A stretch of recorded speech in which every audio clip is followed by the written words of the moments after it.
Oui, presque. Dominique, elle est où Dominique? Faites-moi un coucou Dominique. Ont été remises en main propre par Patricia, n'est-ce pas? Tout à l'heure, hein, donc toutes vos questions personnelles ont été remises. Maintenant, vos questions générales, elles sont géniales. Et je vais donc commencer par la question de Mona. Elle est où Mona? Faites-moi un coucou Mona. Mona? Allez là Mona, coucou Mona. Alors, Mona qui souhaitait savoir, après la mort, nous sommes entourés de défunts, de guides ou êtres de lumière. Comment voir leurs signes ou les interpréter? C'est-à-dire leurs signes après la mort? Oui. Ah, comment peut-on aller dans la lumière, Voilà, c'est ça? Non, comment tu peux savoir qu'un défunt communique avec toi, qui te fait un signe ou après sa mort à lui? Oui, tu l'avais Je pensais qu'après notre mort, comment on voyait les signes des autres, des guides? Non. Parce que ça me paraît qu'après la mort, généralement, quand on sort du corps immédiatement, on est interpellé, ça marche tout seul. Ah, comment avoir un signe des défunts? Mais pourquoi? Alors, je vais vous dire, on peut avoir des signes des défunts, mais on peut très bien ne pas en avoir, et ça ne veut pas dire qu'ils ne soient pas là. Parce que le signe, c'est la matérialisation. Il y a deux choses. D'abord, on attend un signe. Donc ça veut dire que dans notre petite tête, on s'est dit, je veux avoir tel signe. Souvent, hein. Je veux que quelque chose se passe. Je veux que quelque chose se passe. Non. Et là, ça ne marche pas du tout. Parce que ce n'est pas sur commande. Il faut savoir que les défunts, quand ils nous donnent un signe, c'est-à-dire quand ils arrivent à matérialiser, ne serait-ce que de déplacer une bouteille, comme ça, il leur faut une énergie monstrueuse. C'est fou, parce que eux, ils sont dématérialisés et ils ne sont plus dans un univers de matière. Donc pour pouvoir déplacer cette matière qu'est la bouteille, il faut faire un effort incroyable. Or, ils le font. Mais est-ce que vous vous rendez compte que la bouteille a été déplacée? Souvent, non. C'est-à-dire qu'on vit au milieu de signes qu'on ne voit pas, la plupart du temps, parce que nous, on attend des signes qui s'accrochent à des fantasmes. On attend de voir quelque chose d'extraordinaire. Mais souvent, ils font des petits signes permanents partout qu'on ne voit plus. Et eux, ça leur demande une énergie folle. Mais souvent, des défunts me disent, je n'arrête pas de faire à la maison, j'essaie d'allumer la télé, elle éteint la télé, elle ne voit pas, je fais ça, elle ne voit rien, et elle attend un signe. Parce que le signe que vous attendez, c'est celui que vous attendez, c'est pas celui qui se passe. Il faut donc apprendre à regarder les choses. Il y a ça. Donc les signes sont multiples. Et puis il y a ceux dont on attend un signe, mais ils ne sont pas forcément là pour le donner parce qu'ils sont occupés. Eux, ils vont bien, ils savent que vous êtes bien, donc ils sont passés à autre chose. Je prends mon expérience personnelle, mon mari, ma mère, les personnes auxquelles j'étais très très attachée, ils ne me donnent plus de signes, ils évoluent, mon mari est occupé, alors c'est vrai qu'il m'aide beaucoup, mais il n'est pas tout le temps là, puis je lui demande plus, on communique plus. Je sais qu'il est là, qu'il pense à moi, je sais qu'il m'aide, mais les signes, je ne les cherche plus, parce qu'il est passé à autre chose, il est bien occupé pour employer toute son énergie à pousser la bouteille, il est passé à autre chose. Donc les signes, vous les avez tout autour de vous, en permanence. N'attendez pas un signe, ils se produisent quand vous n'attendez rien. Vous bloquez tout quand vous attendez. Vous savez, l'attente est la chose la plus terrible qui soit. L'attente est une énergie. L'énergie de l'attente est catastrophique. Attendre, c'est catastrophique. Déjà, ça agace. Mais si vous attendez, par exemple, vous savez, le coup de fil qu'on attend. On est devant le téléphone, puis on dit alors, on attend le coup de fil qui ne vient jamais. Il ne vient jamais, il ne vient jamais, il ne vient jamais. Et puis on part. On dit, bon, je vais faire un tour à la boulangerie, il revient tout à l'heure. Vous êtes parti 5 minutes, le téléphone a sonné pendant que vous n'étiez pas là. Parce que vous avez débloqué l'énergie qui bloquait l'appel. Parce que l'attente est une énergie de blocage. Quand vous êtes en train de veiller à l'hôpital, quelqu'un qui est sur la fin, qui va partir, et qui est dans l'agonie qui est longue, et vous êtes là, vous pleurez, vous lui tenez la main, vous pleurez, oh je t'en supplie, bon. Personne ne va être là. Vous allez partir 2 secondes aux toilettes à l'hôpital, vous allez revenir, il est décédé. Parce qu'il a attendu que vous partiez, il a lâché, parce que l'énergie le bloquait. L'énergie est un blocage. L'énergie de l'attente. Donc on n'attend pas. Mais on vit. Et les signes arrivent au moment les plus imprévus, les plus incroyables souvent. On dit mais qu'est-ce que c'est que ça? Mais qu'est-ce que ça veut dire? Moi j'en dis souvent. J'ai souvent des signes incroyables. des choses qui ne peuvent pas se produire, et c'est des petits coucous. Je sais de qui ils viennent, mais je ne les attends pas. Les signes sont multiples, tout le temps, autour de nous. Alors, bien ouvrir les yeux, ne pas chercher des signes à tout prix, parce que ça veut dire qu'on les invente. Donc, ça n'a aucun intérêt d'inventer un signe. Hein. De dire, je ne sais pas, moi, le pli de la nappe, c'est un signe. Non, pas un signe, c'est le pli de la nappe. Savoir les reconnaître. Alors, vous dites, comment on peut reconnaître un signe? C'est là qu'on le reconnaît. Vous savez, le signe, c'est la chose que vous voyez et qui va provoquer en vous une espèce de sensation, de sentiment étrange. Vous vous dites, c'est pour moi. Vous le savez, vous n'avez même pas besoin d'expliquer aux autres, ils ne vont pas comprendre, ils vont vous trouver... Là, ça, c'est un signe de lui ou c'est un signe d'elle. Je le sens, je le sais. Vous le savez. C'est passé. Pas la peine d'en parler, vous pouvez en parler, mais vous le savez. Et on le reconnaît avec le cœur. Le signe, on le reconnaît avec le cœur, pas avec les yeux. Chercher un signe avec les yeux, de dire, bon, voyons voir, qu'est-ce qu'il y a de paranormal, qu'est-ce qui s'est passé. Ça, c'est ridicule, ça ne se produit pas. Et le signe vient quand vous vivez vraiment. Il vient là, au moment où vous ne l'attendez pas. Quand vous êtes en plein dans votre vie, parce que comme je disais tout à l'heure, vous activez l'autre côté. Vous leur donnez la force de faire les signes. Mais si vous êtes en manque d'énergie et en train de vous replier, les signes ne viennent pas en train d'attendre, rien ne vient. L'attente est un blocage. On n'attend pas, on agit. On n'attend pas. On fait, et les choses viendront. On lâche prise. Le lâcher prise est un excellent moyen d'avoir des signes. Pour ça, quand je dis lâcher prise, c'est vraiment ne pas l'attendre. Ne plus attendre, faire. Et plus penser à ça, et ça marche tout le temps. Donc les signes, ils sont partout, on ne les voit pas toujours. Il faut bien dire qu'on ne les voit pas, c'est terrible. Mais surtout, ne les attendez pas. Ceux que vous verrez, ce sont ceux qui vous seront destinés. L'inexplicable, le curieux, l'inexplicable, et on le sait que c'est un signe. Voilà, j'ai répondu, je pense. Je ne sais pas. Sinon, Mona, elle te mettra tarte. Alors, Mona voulait savoir aussi, étant donné que quand on arrive sur Terre, nous avons choisi une incarnation, mais qu'a priori on arrive, on est là, ah, mon Dieu, mais que viens-je faire dans cette étagère? Elle voulait savoir comment on pouvait se souvenir de ce que nous sommes venus accomplir. Ben, c'est le but, hein, en fait. C'est se souvenir, on n'a pas besoin de s'en souvenir, il faut l'apprendre jour après jour. En fin de compte, c'est l'histoire d'une vie. C'est pas... on ne naît pas en nous disant, ah, attends, ah, au fait, ça y est, je sais ce que je vais faire. C'est pas comme ça, c'est jour après jour, avec des chemins qui font comme ça. Et c'est jour après jour où on récupère un fragment de la mémoire. Et jour après jour, on est poussé par-ci, on est poussé par-là, et on récupère.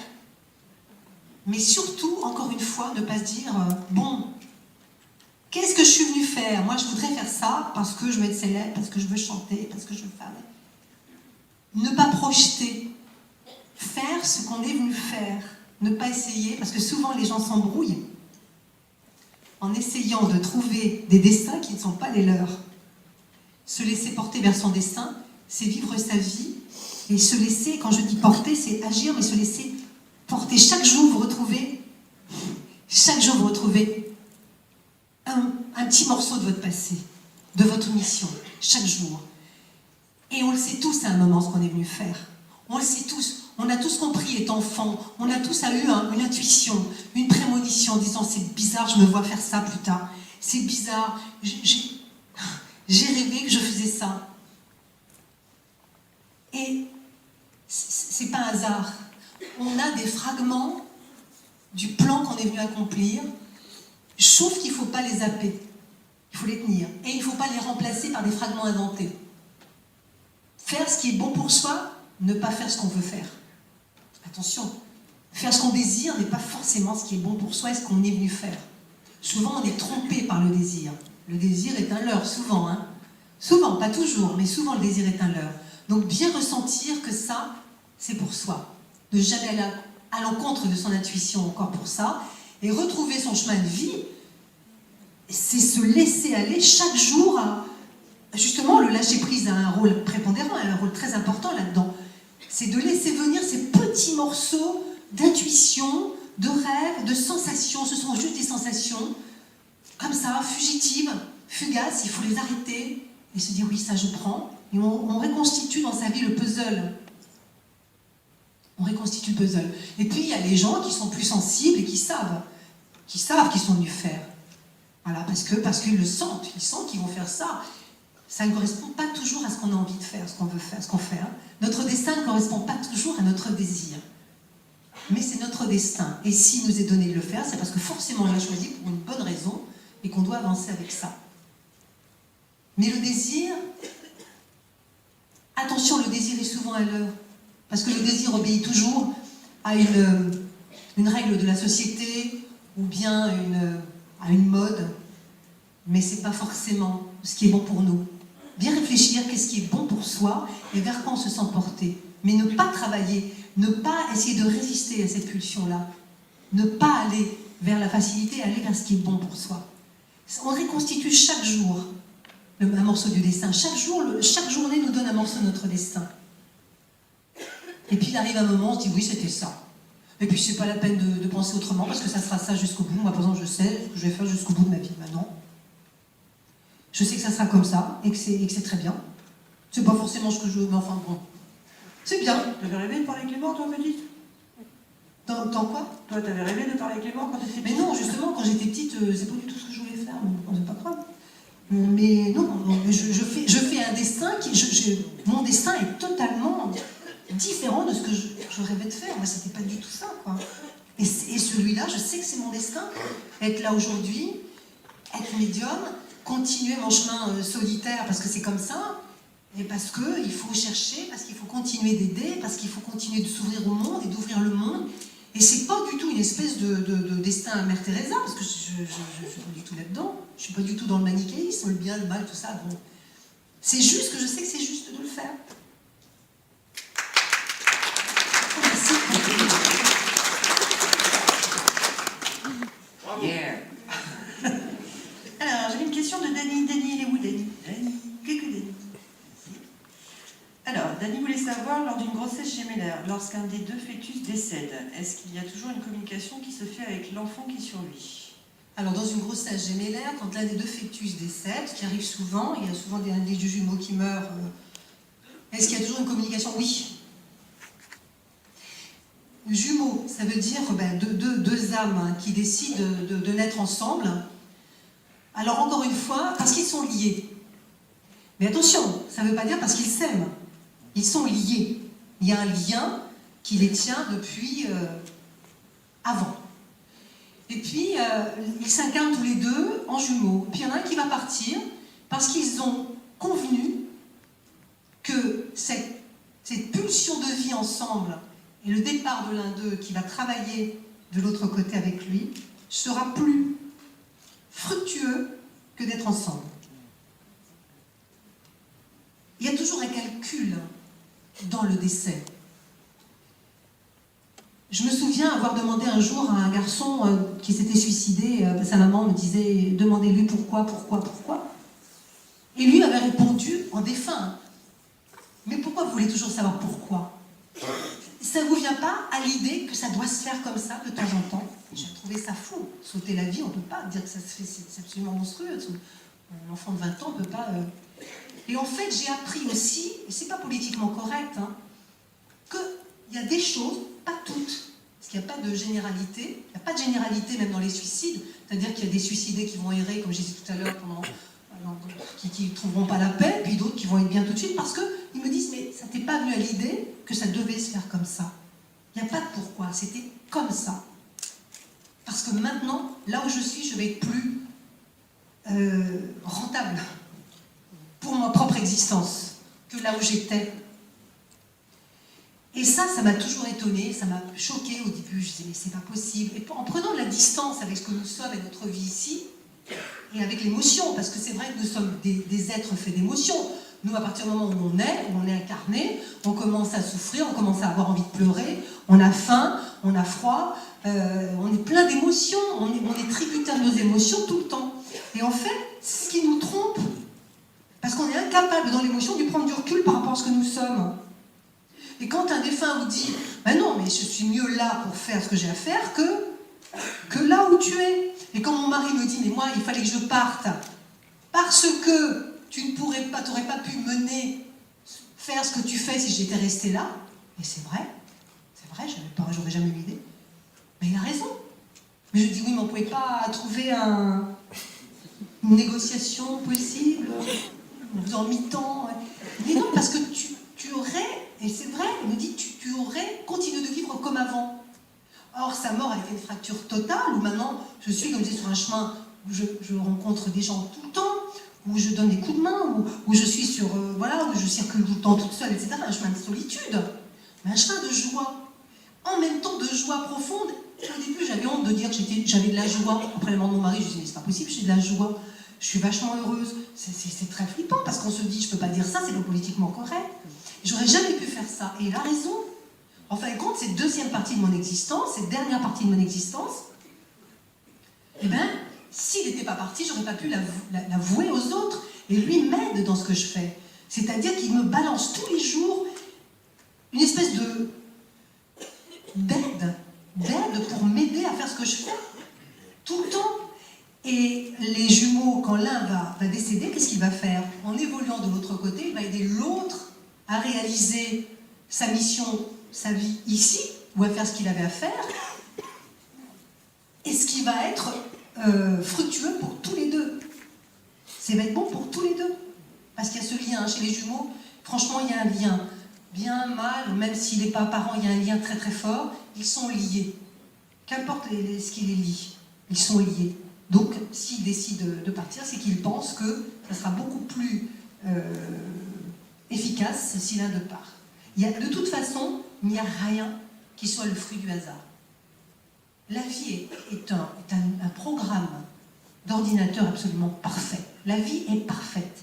C'est-à-dire qu'elle a tout pensé. Même les choses les plus cruelles, les choses les plus insupportables, les choses qui vous révulsent et qui vous mettent dans tous vos états, sachez qu'elles sont voulues. Parce qu'elles vous demandent tout le temps une chose, c'est de prendre de la distance avec ce que nous sommes. Regardez toujours de plus loin et regardez vraiment de quoi il s'agit. Des êtres humains, incarnés, mais ce n'est qu'une incarnation. C'est-à-dire que de l'intérieur de nous, c'est ce qui est le noyau dur. Le noyau immortel et le noyau dur, c'est le plus important. Donc on nous demande de prendre de la distance avec le corps de chair, en fait. C'est ce qui nous leurre, c'est ce qui nous trompe tout le temps. L'intérieur est bien plus puissant.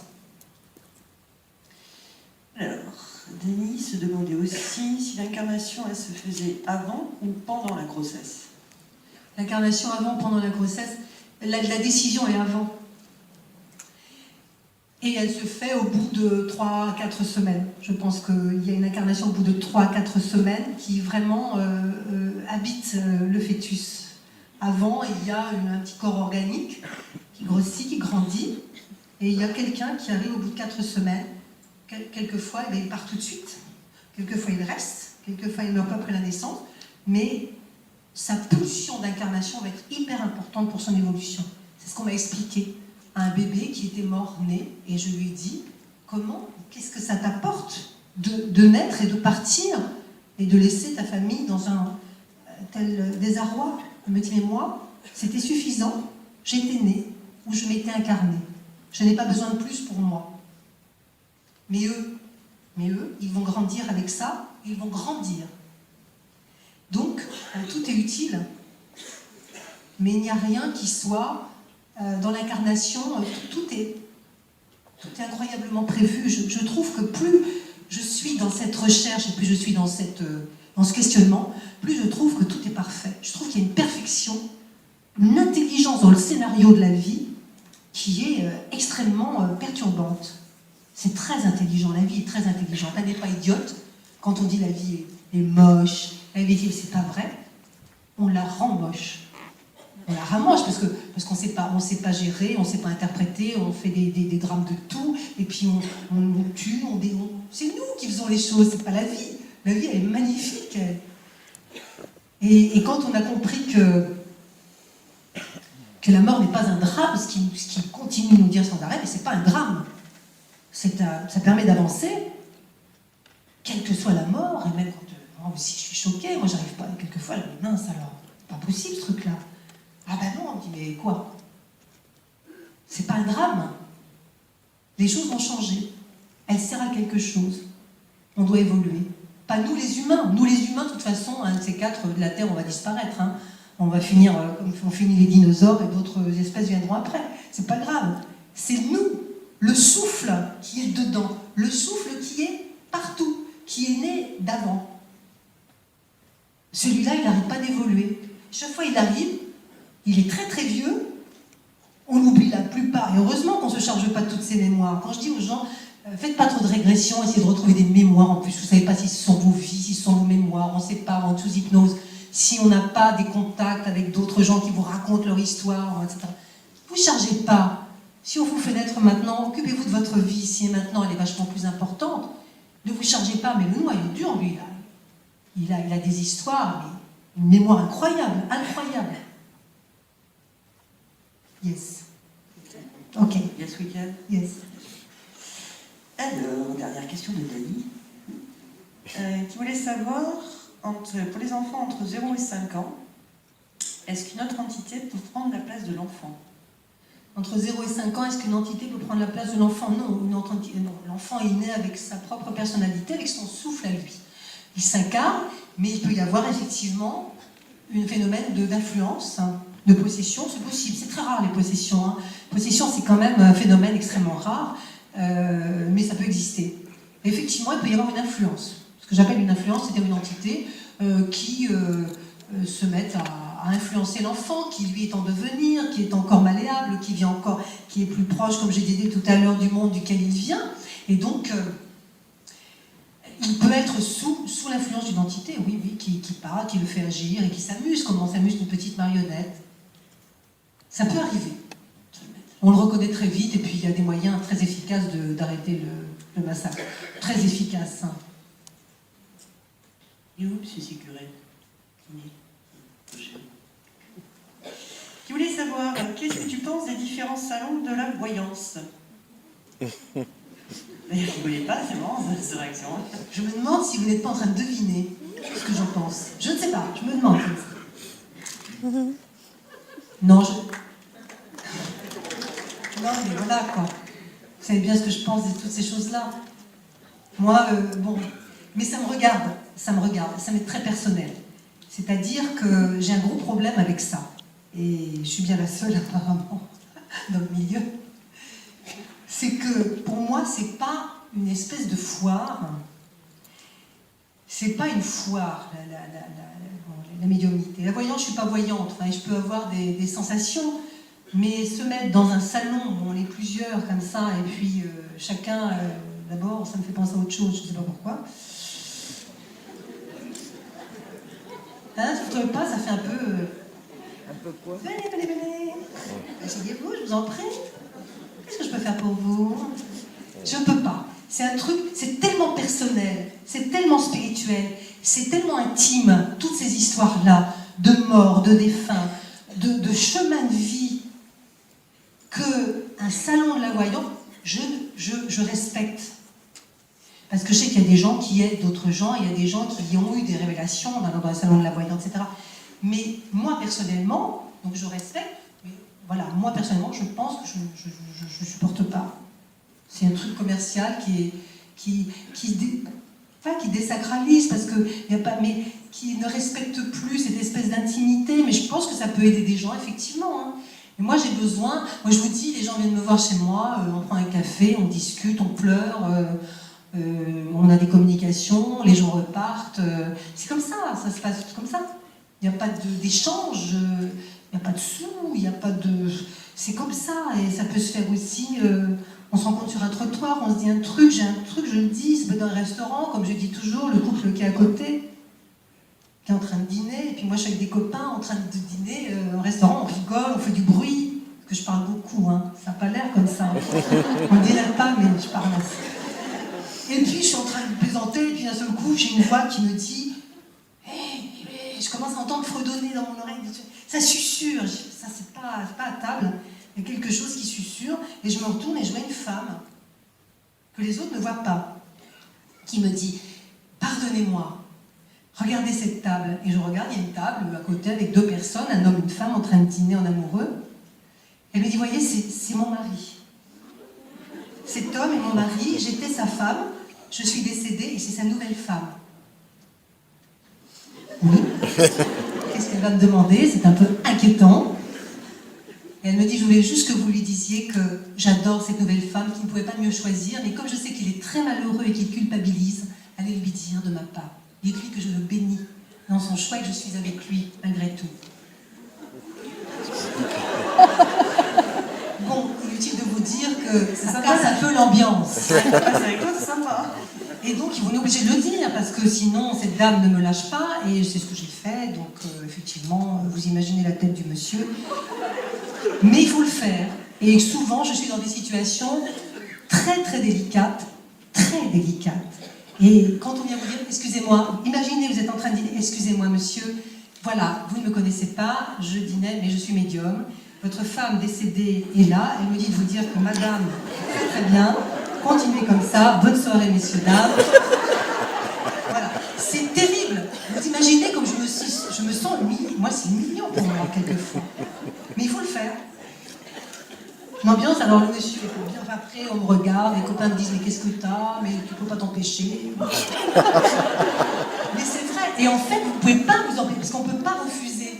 On peut pas refuser un défunt, parce qu'il ne vous lâche pas. Parce que sinon, je rentre chez moi, il est encore là. Toute la nuit, il me dit, hé, faudrait aller le voir, hein, parce que... Et c'est tout le temps comme ça. Tout le temps. Et on me dit, c'est vachement bien d'être médium. Ouais. On est tranquille. Mais c'est comme ça. Donc il faut vraiment... c'était quelle question?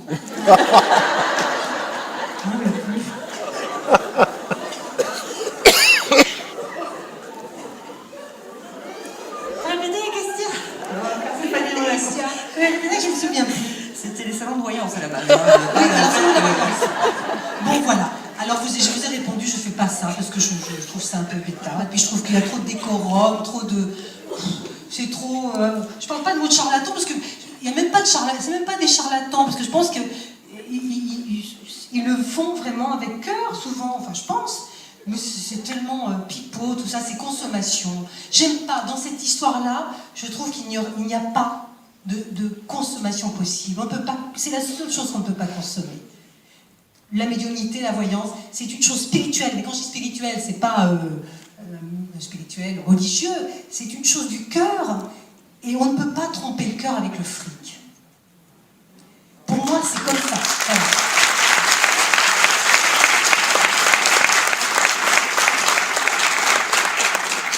Par contre, si un jour tu veux te recycler, envisage un truc matrimonial, hein, je pense ça. Alors, M. Ségurel voulait savoir aussi si tu avais été confronté avec à des expériences de médiumnité en présence de religieux, quelle que soit la religion, et auquel cas, quelle aurait été leur réaction?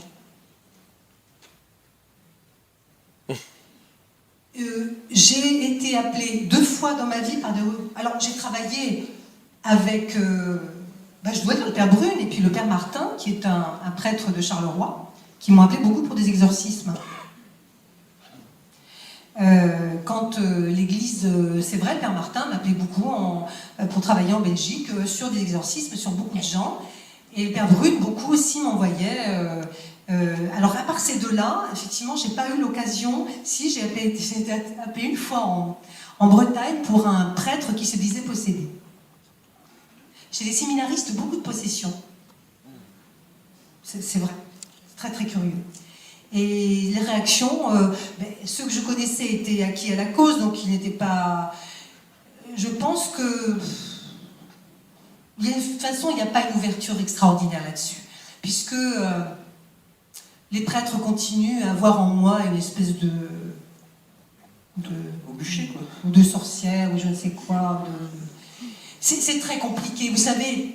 Je ne vais pas vous l'apprendre, en ce moment, je respecte les religions, et je pense que la religion est un excellent moyen d'avancer pour certains. Moi, je crois que c'est très bien d'avoir des... Ça permet aussi peut-être de canaliser sa vie, d'avoir des croyances, de prier, ça fait du bien, souvent. Mais quand... le problème, c'est que c'est extrêmement fermé, et que toutes les portes sont fermées de tous les côtés, on ne laisse rien rentrer, on ne permet pas à la vie de s'ouvrir sur autre chose, les fenêtres fermées, il faut les laisser fermer, et ça me dérange. Parce qu'une fenêtre fermée, pour moi, il faut que je l'ouvre. Par exemple, il faut que j'aille voir un derrière.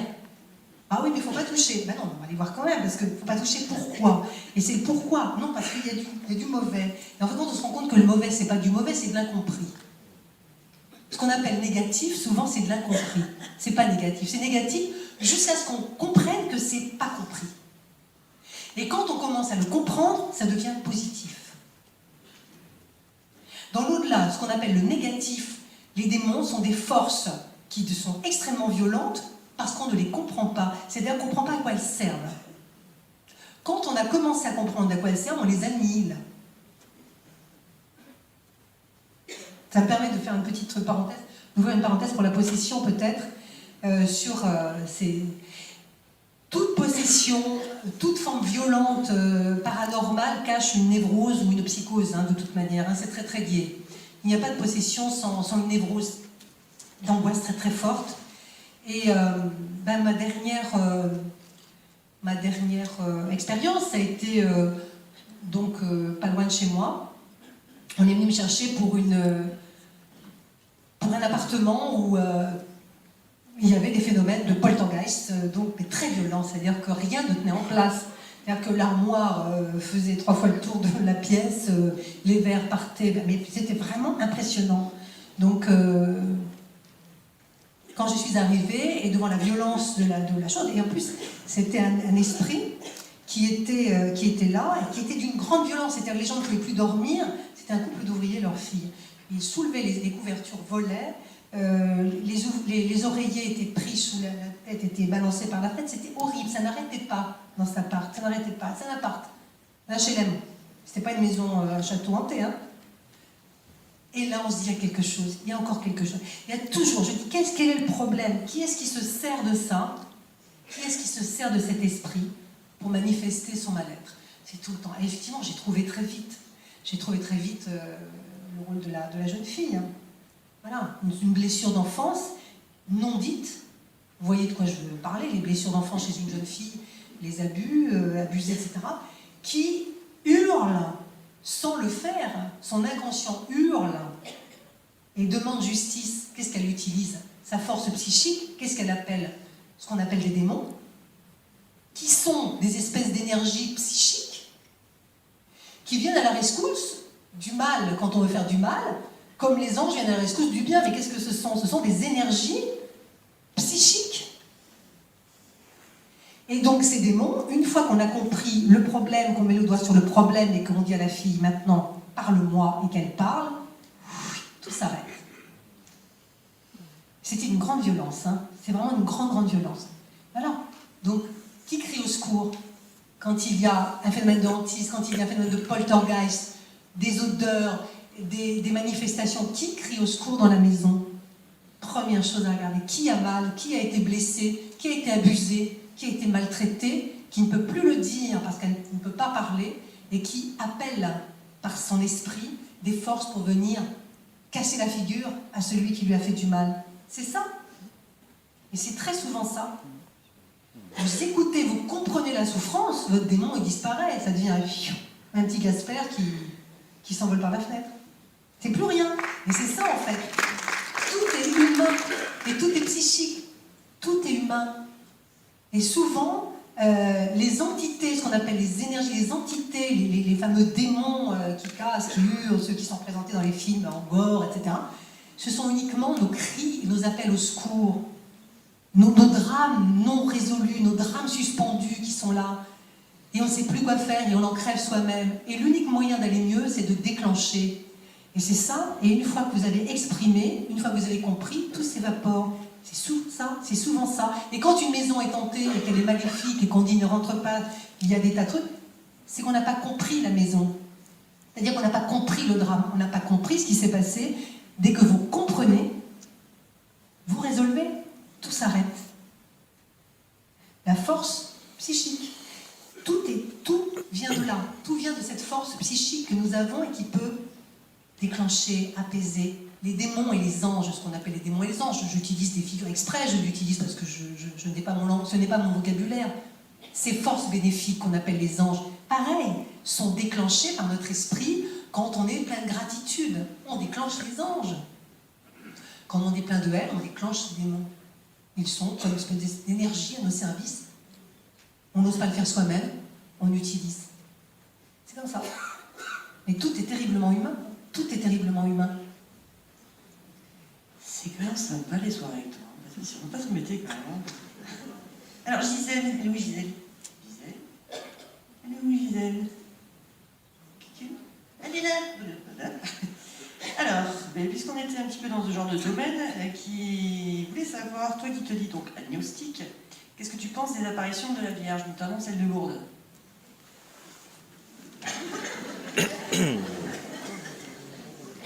Ça, c'est The Piège. Alors, tu peux appeler je un ne crois ami pas. ou tu peux faire appel au public. Je vais appeler un ami, Joker.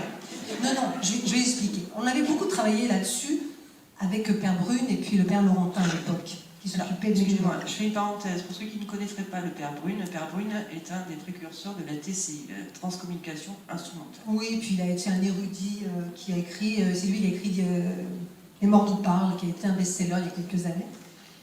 Et il s'avère une chose qui m'a beaucoup troublée, j'ai beaucoup lu là-dessus, sur la Vierge de Medjugorje, Lourdes, etc.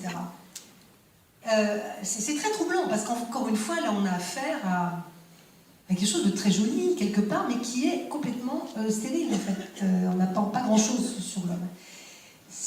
Alors, la petite Bernadette est une enfant assez famélique, qui, comme tous les enfants à l'époque, mais mes enfants de Medjugorje étaient assez dans le même profil psychologique. Il voit vraiment, c'est-à-dire qu'elle a vraiment vu, elle voit quelque chose. Cette chose lui parle, elle répète. Sauf que cette chose parle comme Bernadette. La Vierge de Bernadette parle le langage Bernadette. Elle ne parle pas le langage d'une femme mûre, qui serait sage. Elle parle comme une enfant. Ça me trouble. Elle dit des choses qui ne sont pas... d'après ce que j'ai lu, mais je me souviens bien, elle dit des choses qui ne sont pas des révélations grandissimes. Elle dit des choses que nous savons. Ça reste pour moi un grand mystère. Je n'y mettrai pas... Alors, je respecte évidemment le culte de la Vierge, la Mère universelle. Il a toujours existé dans tous les pays. On a vu la Dame Blanche, la Vierge, elle est apparue au Caire, elle est apparue partout. Elle n'est jamais pareille, elle ne dit jamais les mêmes choses. Et ce qui me trouble beaucoup, c'est qu'il ne se passe rien. Il ne se passe rien, c'est-à-dire que la dame apparaît, elle dit 3 mots, ou elle ne dit rien, elle disparaît. Elle est vue par des enfants, elle disparaît, personne ne la voit. Medjugorje, ils étaient 4 à la voir pendant des années. Il y a eu des expérimentations avec des électrodes, etc. On a regardé. Effectivement, ils voyaient tous ensemble, ils parlaient, ils répondaient tous, etc. Sauf qu'ils ont tous mal tourné, quoi. Ils ont eu des destins épouvantables, tous les 4. Il y en a un qui est devenu mafieux, qui a eu des... Mais ils ont tous très mal tourné, les enfants Medjugorje. Ça m'a beaucoup interpellée. On ne trouve pas une parole capable de faire prendre conscience au monde. On a eu l'apparition, mais on n'a pas une parole. Pour moi, une apparition, même si elle est vue, on peut voir des choses. Moi, je vois bien des fantômes. Donc, je comprends que Bernadette ait vu la Vierge. Mais ce que je veux dire, c'est que, à quoi ça sert? Conforter le culte, conforter l'Église, peut-être. Moi, je suis allée à Lourdes, je suis allée dans la grotte, qui maintenant est complètement vide de vibrations, tellement elle a été visitée, elle s'est très très appauvrie. Mais on a créé un culte autour de ça, alors qu'on a... Puis à l'époque, en plus, on n'avait pas le droit d'aller fouiner, d'aller fouiller. On n'avait pas le droit, il aurait fallu expérimenter des choses. Ça n'a pas apporté grand-chose, à part une autre légende dans un culte religieux. La parole n'a pas été libératrice. Elle a dit la guerre c'est mal, il faut souffrir, des paroles catholiques en fait. Elle n'a pas eu un autre langage. Et ce qui me surprend, en fin de compte, c'est cette espèce de... Je m'excuse s'il y a des catholiques, et ce n'est pas contre eux. Parce que moi je suis baptisée, voilà, dans ma famille j'ai des catholiques, etc. C'est pas contre... C'est la pauvreté du discours. Pour une apparition céleste, la pauvreté du discours et la pauvreté... cette incapacité de changer, à part Bernadette qui était en extase, cette incapacité de changer ce qui était autour.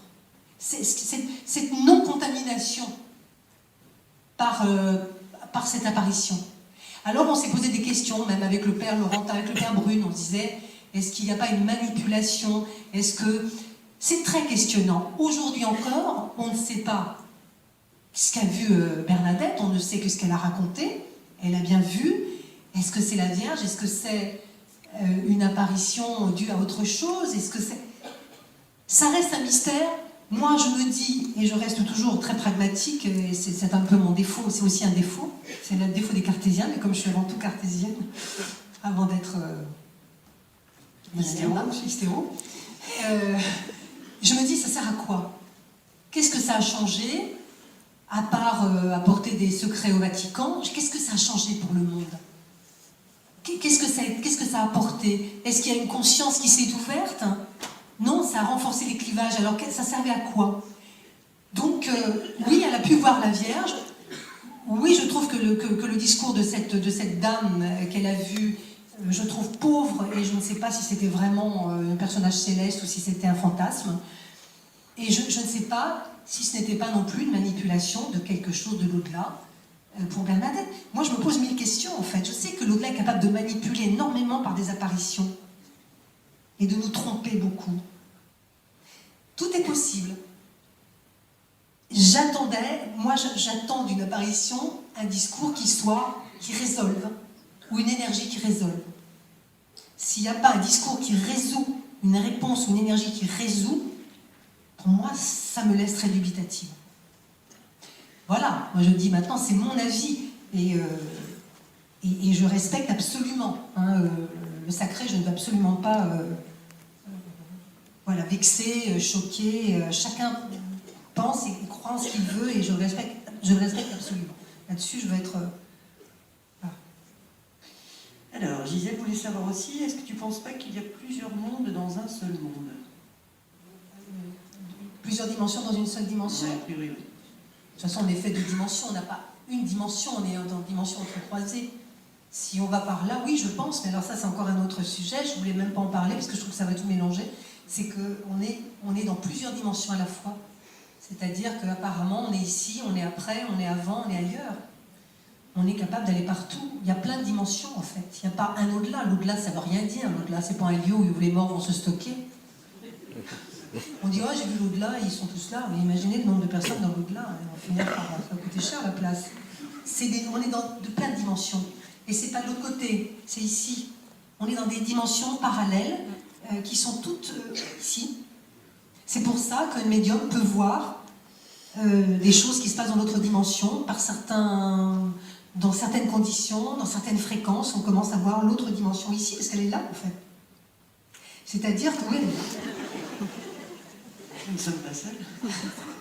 Et c'est pour ça aussi qu'on a ces récits de gens qui se trouvent... Alors, je ne sais pas si vous connaissez l'histoire des deux demoiselles, les vieilles anglaises qui sont allées visiter le parc de Versailles, et qui, en visitant le parc de Versailles, on est au début du XXe siècle, qui un jour vont se balader pour visiter Versailles et qui se trouvent au bout de quelques mètres dans un décor qui se met à changer, la forêt devient plus dense, et puis elles voient des maisons différentes, elles voient des gens habillés comme à l'époque, elles se disent c'est bizarre, il y a une reconstitution historique, elles voient des hommes en armes de l'époque de Versailles, et elles vont décrire quelque chose qui aura duré pendant un quart d'heure. Et quand elles vont sortir, elles vont aller voir à l'entrée, on dit mais qu'est-ce que c'est, qu'est-ce qui s'est passé? Et on lui dit mais non, il y a une reconstitution historique, non. Mais le petit kiosque chinois, il n'est pas indiqué sur le plan. Elle dit mais il n'y a pas de kiosque chinois dans Versailles. On va découvrir plutôt 50 ans après qu'il y avait un kiosque chinois qui a été construit par Louis XVI, mais qui a été démoli au bout de 3 mois parce que ça ne plaisait pas. Il n'y avait pas de trace de ce kiosque, pratiquement pas. Donc elles ont vu tout ça. C'est-à-dire qu'elles sont rentrées dans un autre espace-temps, du passé. Mais il y a des espaces-temps, le temps est fractal, donc il y a des espaces-temps, des dimensions différentes qui sont parallèles et qui sont ici. C'est-à-dire qu'on peut très bien, ou cette femme qui visite la cathédrale de Chartres, et qui sort de la cathédrale de Chartres, qui se trouve en plein Moyen-Âge. Il n'y a plus personne, il n'y a plus de voiture, il n'y a plus rien, elle est en plein Moyen-Âge. Les caniveaux, les cochons, les odeurs, qu'est-ce qui se passe? Et ça a duré, elle est revenue continue dans la cathédrale et en ressortant, elle a retrouvé sa ville.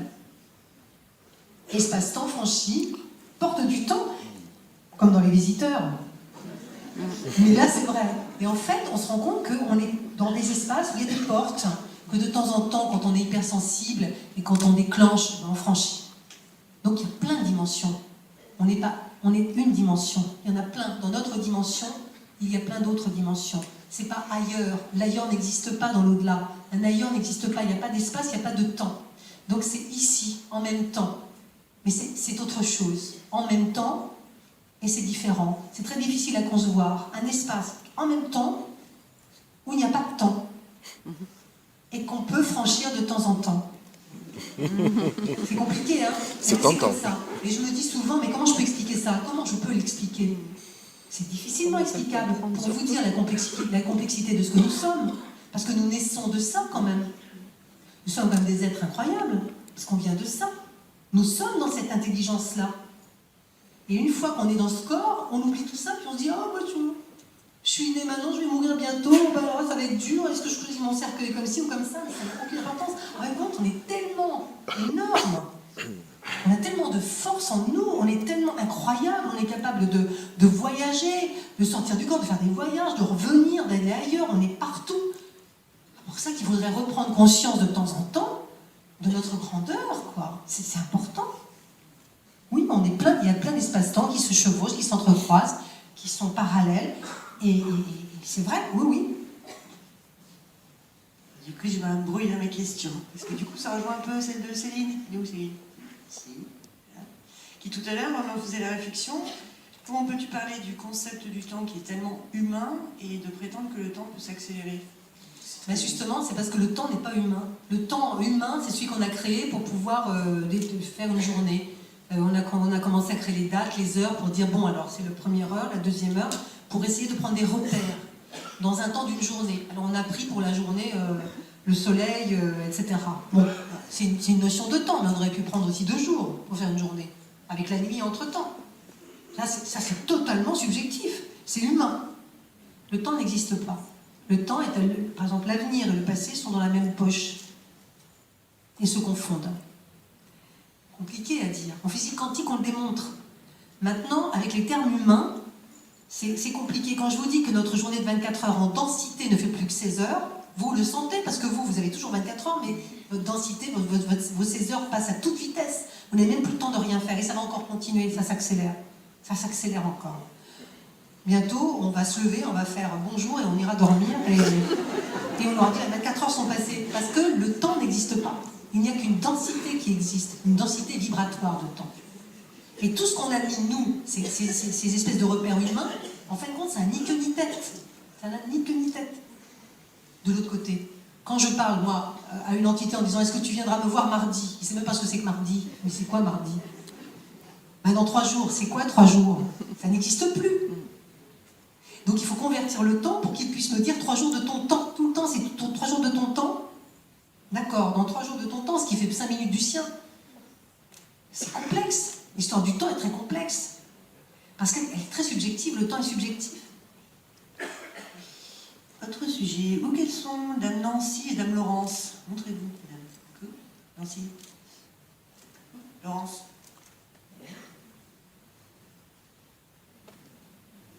On a perdu Laurence? Ah non, coucou.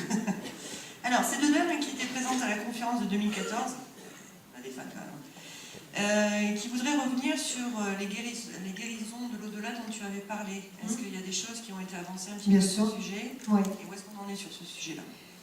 Mais il s'avère que... Excuse-moi, je fais une parenthèse pour ceux qui n'étaient pas là en 2014. Oui, je vais récapituler. Il s'avère que notre corps physique, comme vous le savez, a des petits problèmes. Il bug de temps en temps, déclenche des maladies, des souffrances et nous fait partir quelquefois plus tôt que prévu. Ou accélère en tout cas un processus où on est vraiment ralenti pour vivre, avec des douleurs, des souffrances. Hein, de l'autre côté, dans l'au-delà, il y a des médecins, qui étaient médecins ici, hein, pas forcément tous, mais souvent ils étaient médecins ici, et qui continuent de se passionner pour le corps physique. C'est-à-dire que de l'autre côté, les médecins ont un travail différent, puisque l'énergie est différente, la matière n'existe plus telle qu'elle est aujourd'hui, mais certains se passionnent encore pour guérir nos corps à nous, qu'ils connaissent bien, parce qu'ils les ont soignés pendant des années. Et ils utilisent certains médiums pour intervenir sur certaines maladies. Hein? Edgar Cayce, mais je parlerai plutôt de Dr Lang, qui est celui avec qui je bosse, et qui est un monsieur qui est mort en 1937, hein, et qui m'a proposé en 2013 donc d'intervenir pour essayer de soigner des malades. Hein. Sauf que moi, j'étais pas vraiment là-dedans. Et je dis, qu'est-ce qu'il faut faire? Parce qu'il est arrivé un matin, il me dit, moi j'aimerais bien, je n'ai plus mon médium. Mon médium est décédé en 2006, et je ne peux plus soigner. Et donc, je voudrais que vous soigniez, je m'appelle William Land, je suis mort en 1937, et son médium était donc décédé, et je voudrais qu'on soigne par votre intermédiaire, essayez,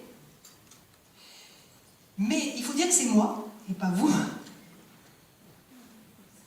Dites que c'est moi, ne dites pas que c'est vous qui soignez, dites bien que c'est moi, Dr Lang, qui soigne, et que nous faisons une expérimentation pour voir de quelle manière nos fluides, attendez, c'est un truc de science, c'est un truc de fou, nos fluides peuvent intervenir et interférer sur la matière, sur les cellules. Et vous ne prenez pas d'argent, évidemment, hein, il n'est pas question du genre, il ne va pas toucher de l'argent alors que c'est moi qui fais le boulot, quoi. De toute façon, je ne touche pas d'argent, d'accord. Mais comment je fais, moi, pour dire ça? Parce que je vais dire aux gens, attendez, venez, mais c'est pas moi, c'est... Il est mort, mais il va venir, il va soigner. En même temps, si c'est le monsieur à qui t'as annoncé que sa femme était bien, oui, non, mais voilà, mais bon, j'en ai un peu assez aussi d'être ridicule, donc il y a un moment, il faut que ça s'arrête. Et je dis, mais comment je vais dire ça? Elle m'a dit, il ne faut pas forcément le dire, s'ils ne sont pas prêts, vous dites ce que vous voulez, s'ils vous voient. Et donc, il se passe un truc, moi j'accepte, parce que je suis curieuse. J'accepte pour voir ce qu'on peut faire. Moi, ce qui m'intéresse, c'est qu'est-ce qu'on peut faire avec les oreilles, qu'est-ce que vous savez faire, c'est un peu ça, mon truc. C'est-à-dire, qu'est-ce qu'on peut faire toujours plus loin avec le corps humain? Qu'est-ce qu'on peut faire quand on est médium? Jusqu'où ça peut aller? Sans faire d'abracadabra, de machin, un truc, tout simplement. Et une dame vient me voir. Un jour, je rencontre une dame, je lui pose des questions sur son fils qui était... Elle me dit, oh, il est très malade, il fait une polyarthrite rhumatoïde très grave, il a 37 ans, c'est très embêtant, il va être certainement handicapé. Et ah bon, il souffre horriblement, et maintenant il faut passer à la cortisone, et il va arrêter de travailler, il travaillait, un métier un peu dur. Et j'entends qui me dit, oui, nous pouvons. Je me suis dit, mais comment je vais dire ça? Parce qu'elle ne me connaît pas comme ça, donc comment je vais... Et j'ose, et je lui dis, écoutez, passez donc avec votre fils. Non mais attendez, vous vous rendez compte, passez dans votre fils qu'on soigne sa polyarthrite rhumatoïde, le truc... un magnétiseur vous dit ça, vous l'envoyez paître, parce que c'est absolument impossible. Donc ils sont passés à la maison. Et je dis, maintenant, qu'est-ce que je fais? Et cette entité, ce médecin, me dit, surtout, vous ne faites rien. Vous laissez faire. N'intervenez pas. Vous laissez faire. Donc, je me mets en état de réceptivité, et je me dis, qu'est-ce qui va se passer? Et je commence à agir avec mes mains. Donc, je regarde ma main, je fais des trucs comme ça. Je dis, c'est ridicule, ça fait rien du tout, ça. Parce que moi, je reste de l'autre côté quand même. Je dis, ça fait quoi, ça, ce qu'il fait?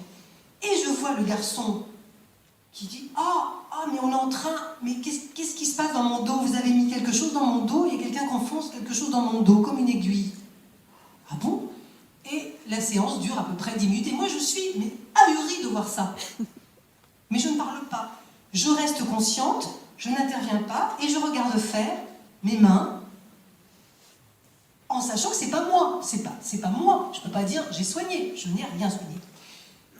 5 séances, il est guéri à 100%. Il n'a jamais pris de cortisone, il travaille, sa polyarthrite rhumatoïde a disparu complètement. C'est-à-dire que ça a disparu.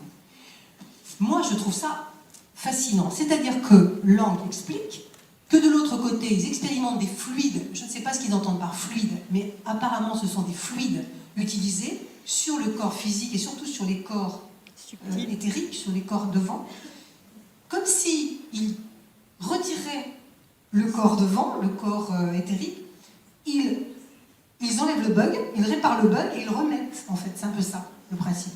Et ça marche. Ahurissant. Donc, je dis, bon, ça a marché une fois. Il faudrait bien expérimenter, mais comment je dis ça? Il faut que j'attende. Donc, je ne bats pas le tambour. Et il se trouve un jour qu'un monsieur me dit, ah oui, j'ai des gros problèmes de prostate, il va falloir sans doute que je sois opéré.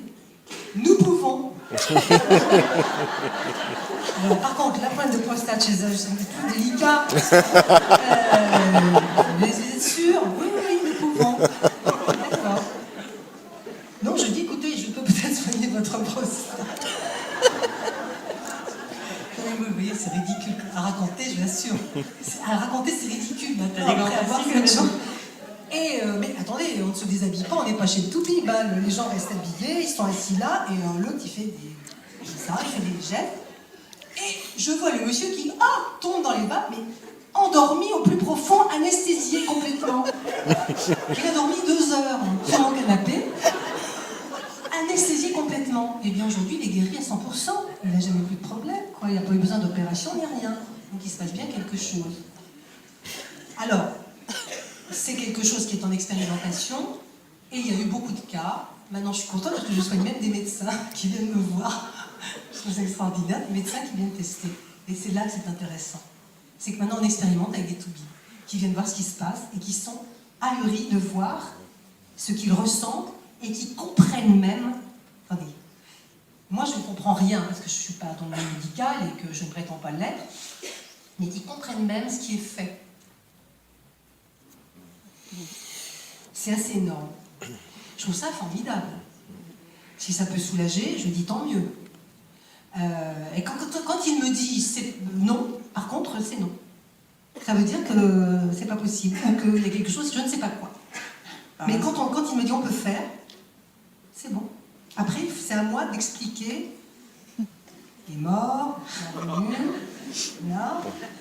Bon, c'est pas toujours très glamour, hein, mais en tout cas ça fonctionne. Et je me dis, allez, au diable l'ego, quand on peut rendre service, hein, c'est ça.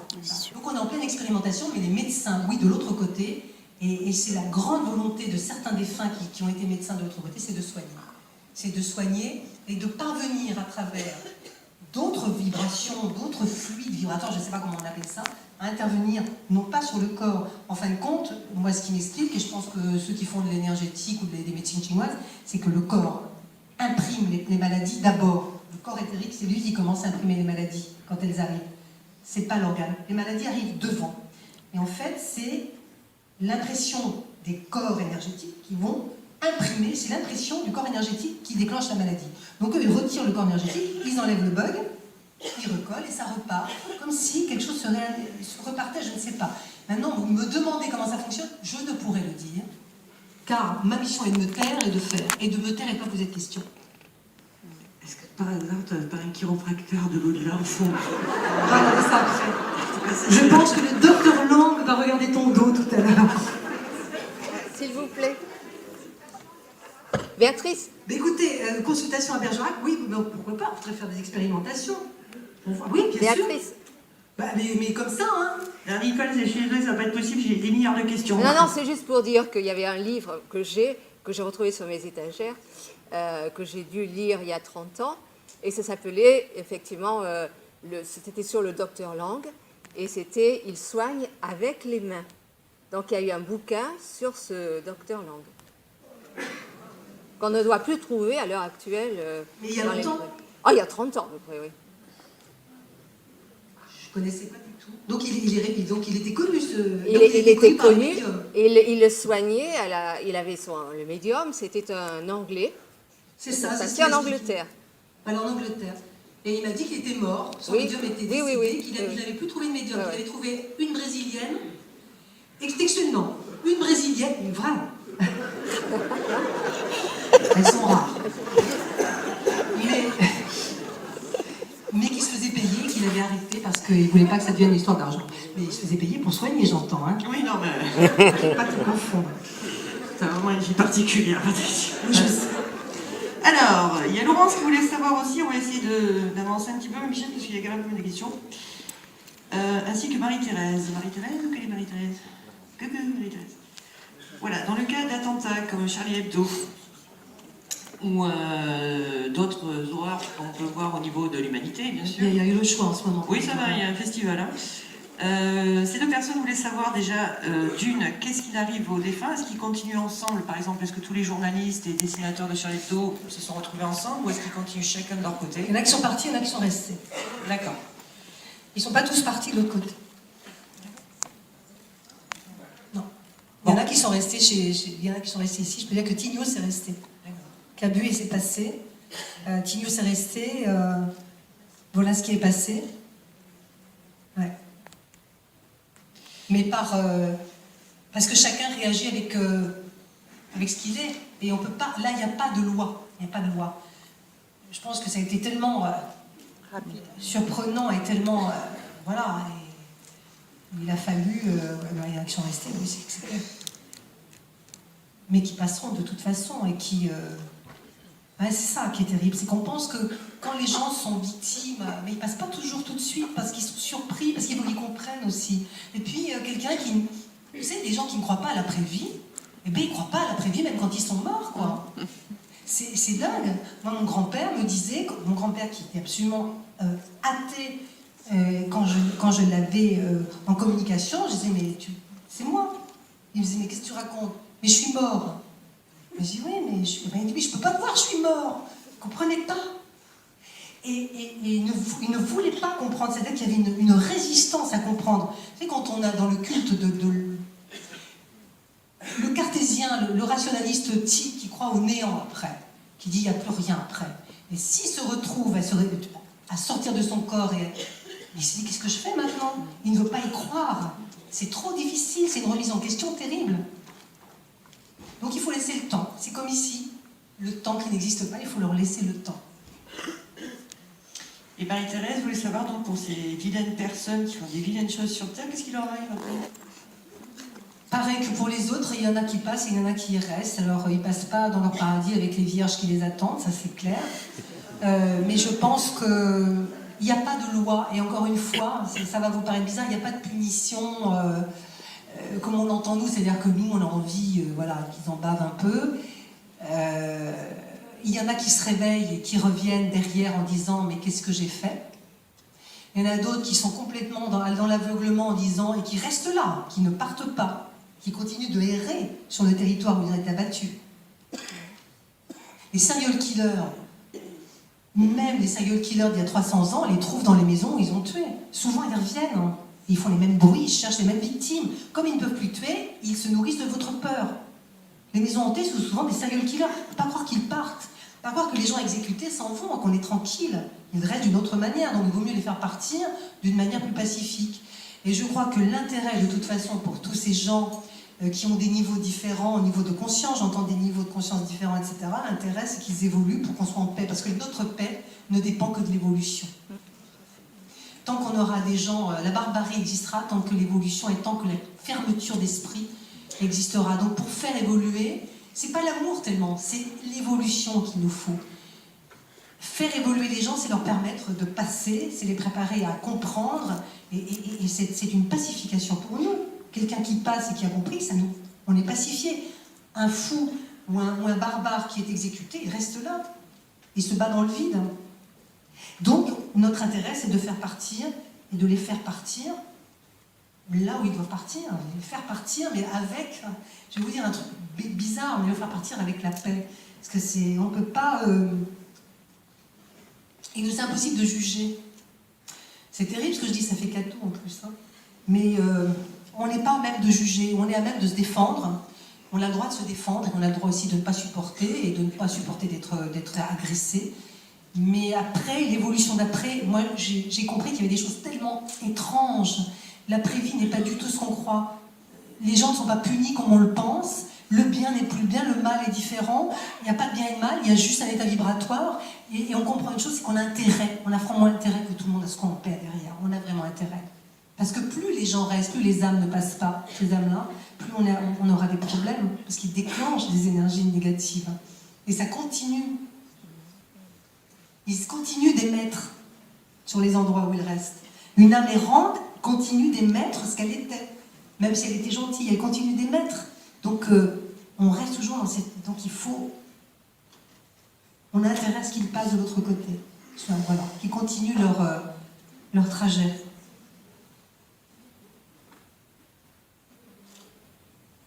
Vas-y.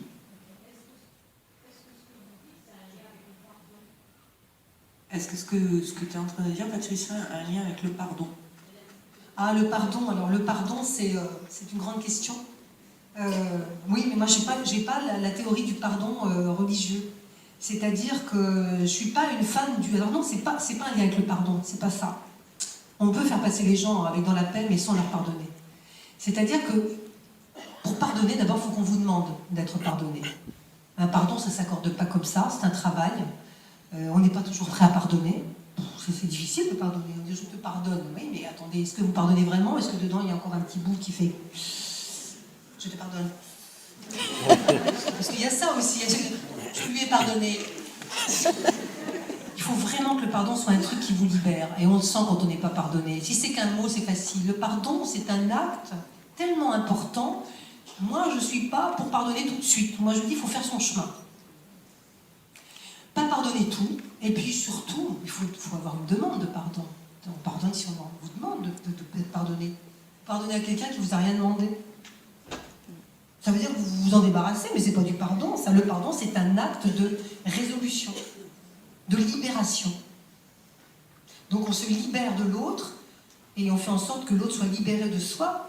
Mais si c'est d'un seul côté, ça ne marche pas. Hein. Donc vous avez intérêt à ce que la personne sache que vous lui pardonnez et qu'elle joue le jeu du pardon. Sinon, c'est pas la peine. Il est où, Eric? Eric? Alors, Eric voulait savoir, dans le cas d'une personne qui vient au monde avec un handicap, est-ce qu'elle est porteuse d'un message particulier pour sa famille ou est-ce uniquement à la destinée de cette personne? Les deux. La destinée, parce qu'il y a un choix délibéré de... Je me souviendrai toujours, le cas avec les autistes, c'est énorme. Il y a beaucoup d'autistes qui choisissent de naître, de s'enfermer dans leur monde pour être en paix par rapport au monde extérieur. Il y a une espèce de... Je veux qu'on me laisse en paix. On est d'abord sur des gens qui ont une sensibilité extrême et qui ont des âmes vraiment développées, parce qu'ils les développent d'une manière à l'intérieur, donc ils ne sont pas pollués, ils ne se délitent pas. Et moi j'ai trouvé des grandes âmes et des gens qui ont des missions super importantes chez les autistes. Hein, ça m'a beaucoup... Et puis chez les handicapés, bon, je trouve que c'est des gens qui sont formidables parce qu'ils choisissent un truc difficile. Et c'est un sacré message pour la famille, c'est pas facile, mais souvent, ça fait évoluer vraiment les gens, et c'est un message. Tout est message, tout ce qu'on est message. Tout ce qu'on est message, c'est une demande d'évolution. Rien n'arrive comme ça par hasard dans les familles.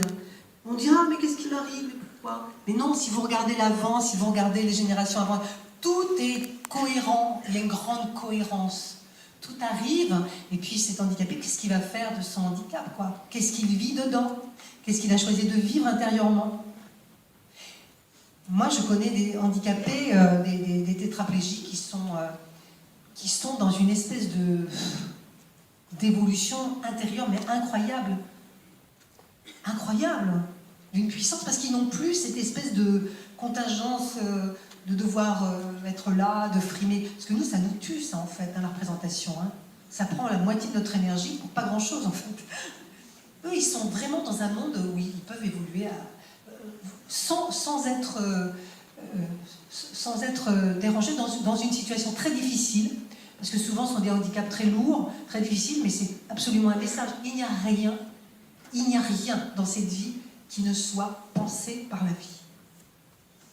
Il n'y a rien qui ne soit pensé par la vie. Quoi qu'on dise, hein, il n'y a pas de hasard. Tout est pensé pour en faire quelque chose. C'est pas de dire, mon Dieu, c'est de dire, qu'est-ce que j'en fais? Qu'est-ce qu'on en fait de cette histoire-là? Bon, qu'est-ce qu'on en fait? Voilà. C'est savoir qu'est-ce qu'on va faire de cette chose-là? Comment on va fructifier? Comment on va évoluer avec ça? Comment on va évoluer avec les autres? Ça dépend que de soi. Hein. Ça dépend pas du monde. Ça dépend que de soi, ce qu'on va en faire. On choisit de s'enfermer ou on choisit d'ouvrir.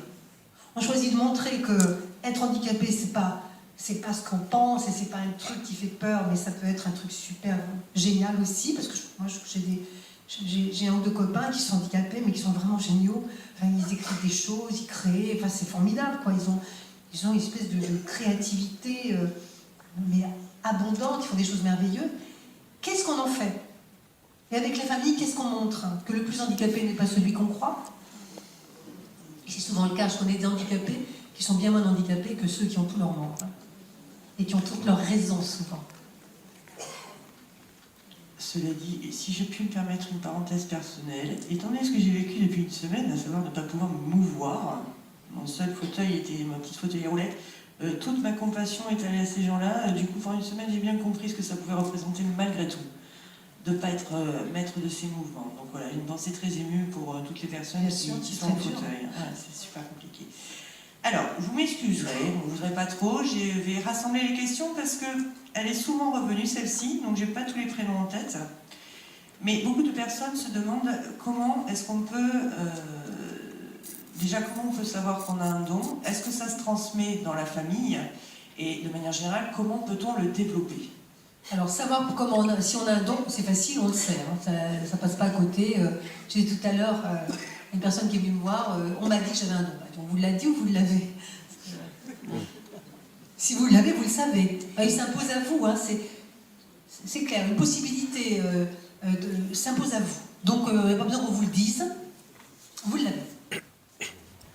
Comment on le développe? On suit. Si on a le don, on le suit. Normalement, si on est médium, on va vous dire comment le développer. On n'a pas besoin d'autre chose. On le développe parce qu'on vous le dit. Il y a le mode d'emploi à l'intérieur, hein, généralement. Donc tout est dit, il n'y a pas besoin de savoir. C'est pour ça que je suis souvent surprise, on dit je suis médium, on m'a dit que j'étais médium, comment faire? Mais on vous l'a dit, mais est-ce que vous vous sentez médium? Oh ben oui, un peu. Mais alors vous le savez alors. Je ne peux pas vous dire comment faire. Il n'y a pas besoin. C'est juste écouter, se laisser aller, lâcher prise, se faire confiance encore une fois, mais on est guidé. On est guidé. Il n'y a pas de mode d'emploi. Il n'y a pas de notice, ça ne s'apprend pas, il n'y a pas d'école. On est guidé. Et on vous guide vers là où vous devez aller. Si vous êtes une médium qui devait, je ne sais pas moi, écrire ou peindre, il y a des médiums peintres qui font des tableaux fabuleux, on va vous donner les instruments. Laissez-vous guider. Ayez confiance. Il n'y a pas de mode d'emploi. Personne ne pourra vous dire comment faire. Il n'y a que votre confiance en vous qui pourra vous...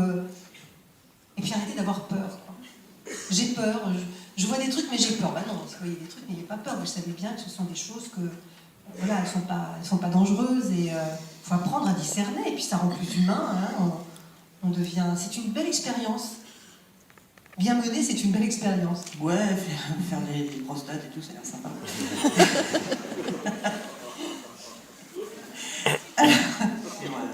S'il vous plaît, est-ce que quand on a un don, est-ce qu'on peut le perdre ou est-ce qu'on peut l'enlever?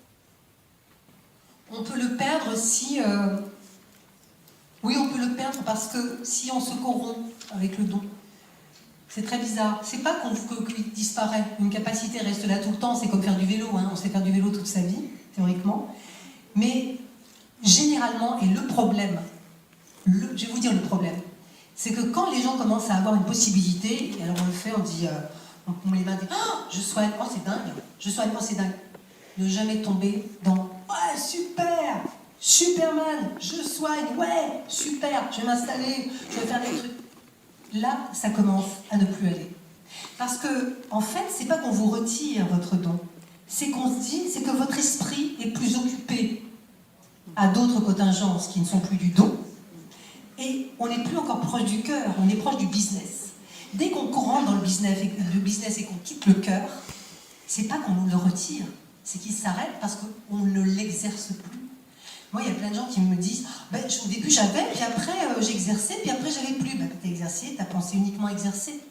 Tu n'as plus pensé à soigner, à aimer les gens. On s'éloigne du cœur et voilà.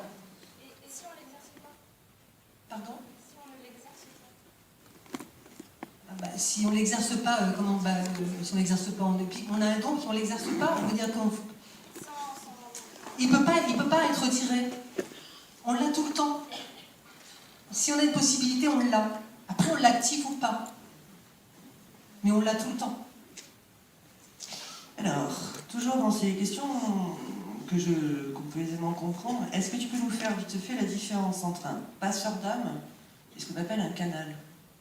Ça n'a rien à voir, le passeur d'âme. Oui, le canal, c'est celui qui canalise l'au-delà, quoi, qui canalise des énergies de l'au-delà, des messages, des défunts. Je tourne le dos, ça m'embête. Je vais me mettre un peu comme ça, voilà. Je m'excuse, hein, moi je bouge pas. Excusez-moi. Et le passeur d'âme, c'est celui qui fait passer ceux qui sont paumés, et les âmes errantes qui n'arrivent pas à passer de l'autre côté, qui ne voient pas du tout passer. Le passeur d'âme, c'est celui qui les aide à franchir la porte. Et donc c'est bien différent. Le canal, il capte, mais il n'est pas forcément passeur d'âme. Le canal, il capte, mais il ne sait pas forcément faire passer. Et le passeur d'âme n'est pas forcément canal. C'est très différent. Alors, une autre question. Est-ce que tu crois au diable? Ben, on le voit toute la journée, donc forcément. On a vu la télé, et il est là déjà. Donc, il est partout. Oui, je crois à la force diable. Mais je crois qu'elle est très utile pour justement nous en échapper. Le problème, c'est qu'il prend de plus en plus... La question, c'est pourquoi il prend de plus en plus de force? Parce qu'on ne le vire pas. Le diable, c'est une jauge. Oui, je crois au diable, mais pas comme le vilain cornu qui vient vous tirer par les pieds dans la nuit. Le diable, c'est une force négative, c'est ce qui nous habite, c'est le mauvais de soi. C'est nos mauvais travers, c'est nos bas instincts, le diable. Ceux qu'on laisse courir parce que c'est tellement plus facile que de travailler sur soi pour essayer d'élever un peu tout ça. Ça, c'est le diable. Et en fait, notre but, c'est de nous en éloigner. Il vient souvent chercher, le diable est partout. Il vient souvent voir si vous êtes prêts. Moi, quand on fait des exorcismes, les forces qui sont remarquées chez les gens qui sont possédés sont des forces qu'on pourrait croire diaboliques, enfin les insultants, la haine, etc. Mais en fait, qu'est-ce qu'ils disent? La chose qu'ils disent, c'est: est-ce que tu as peur de moi? Et est-ce que tu n'en as pas marre de me voir? Eh bien, vire-moi si tu as marre de moi. C'est de venir, en fin de compte, c'est de venir voir où vous en êtes avec lui. Le diable, il est là uniquement pour voir où vous en êtes avec lui. Soit si vous avez peur de lui et que vous le craignez, soit si vous n'avez pas peur de lui et que vous le chassez. En fait, c'est une jauge. C'est notre jauge, le diable. On ne pourrait pas vivre dans le pays des bisounours, ce serait immortel. Ce serait très, très, très, très pénible. Le diable, il est uniquement pour voir où en est notre conscience, notre ego. Mephisto, il est là pour dire: t'en es où avec justement ton ego, avec l'argent, avec... T'en es où?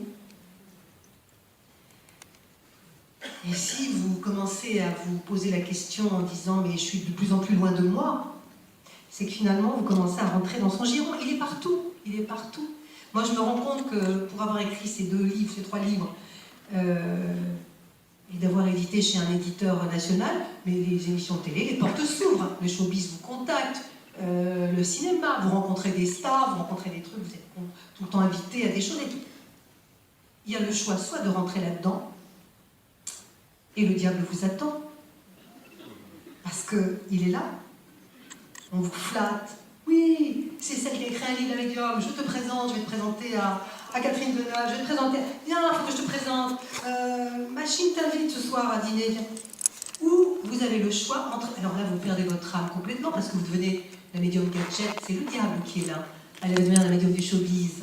Hein, on va faire. Et puis elle va partir à Cannes pour le festival, etc. Parce que c'était ça. En fin de compte, j'aurais très bien pu suivre ça.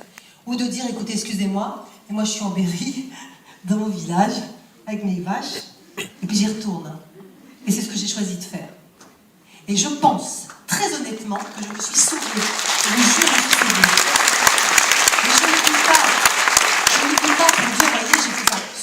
Ce n'est pas que j'ai renoncé difficilement. C'est que, contrairement à ce qu'on croit, c'est tellement plus confortable de vivre en Berry avec les vaches que dans le showbiz avec les autres vaches. Que le choix, il ne se pose même pas. Mais au moins, je reste, comment vous dire, propre. Je me sens... Et le diable, il est là-bas. Combien de gens je vois qui sortent un bouquin, je les rencontre, ou qui font un disque.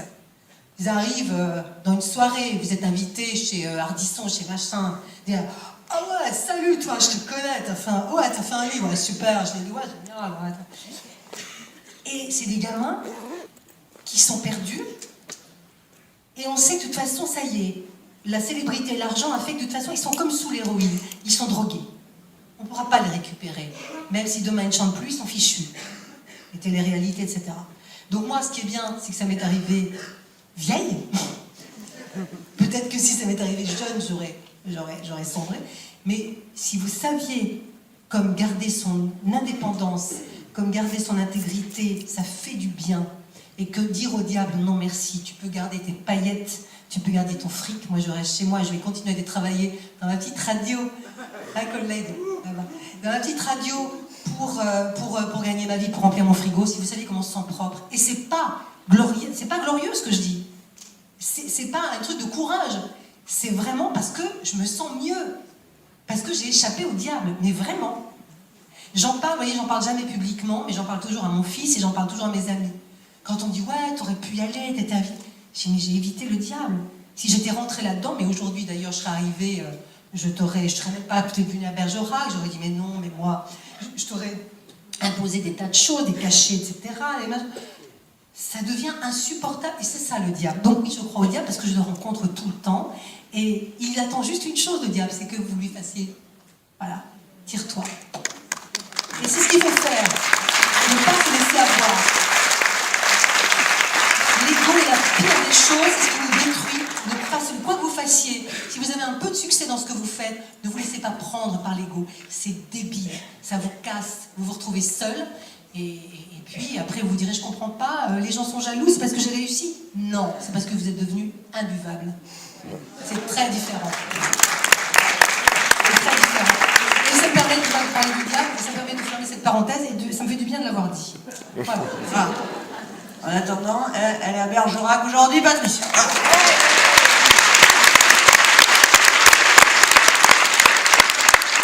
Bon, puisqu'on a parlé du diable, on va parler de mes potes maintenant à moi.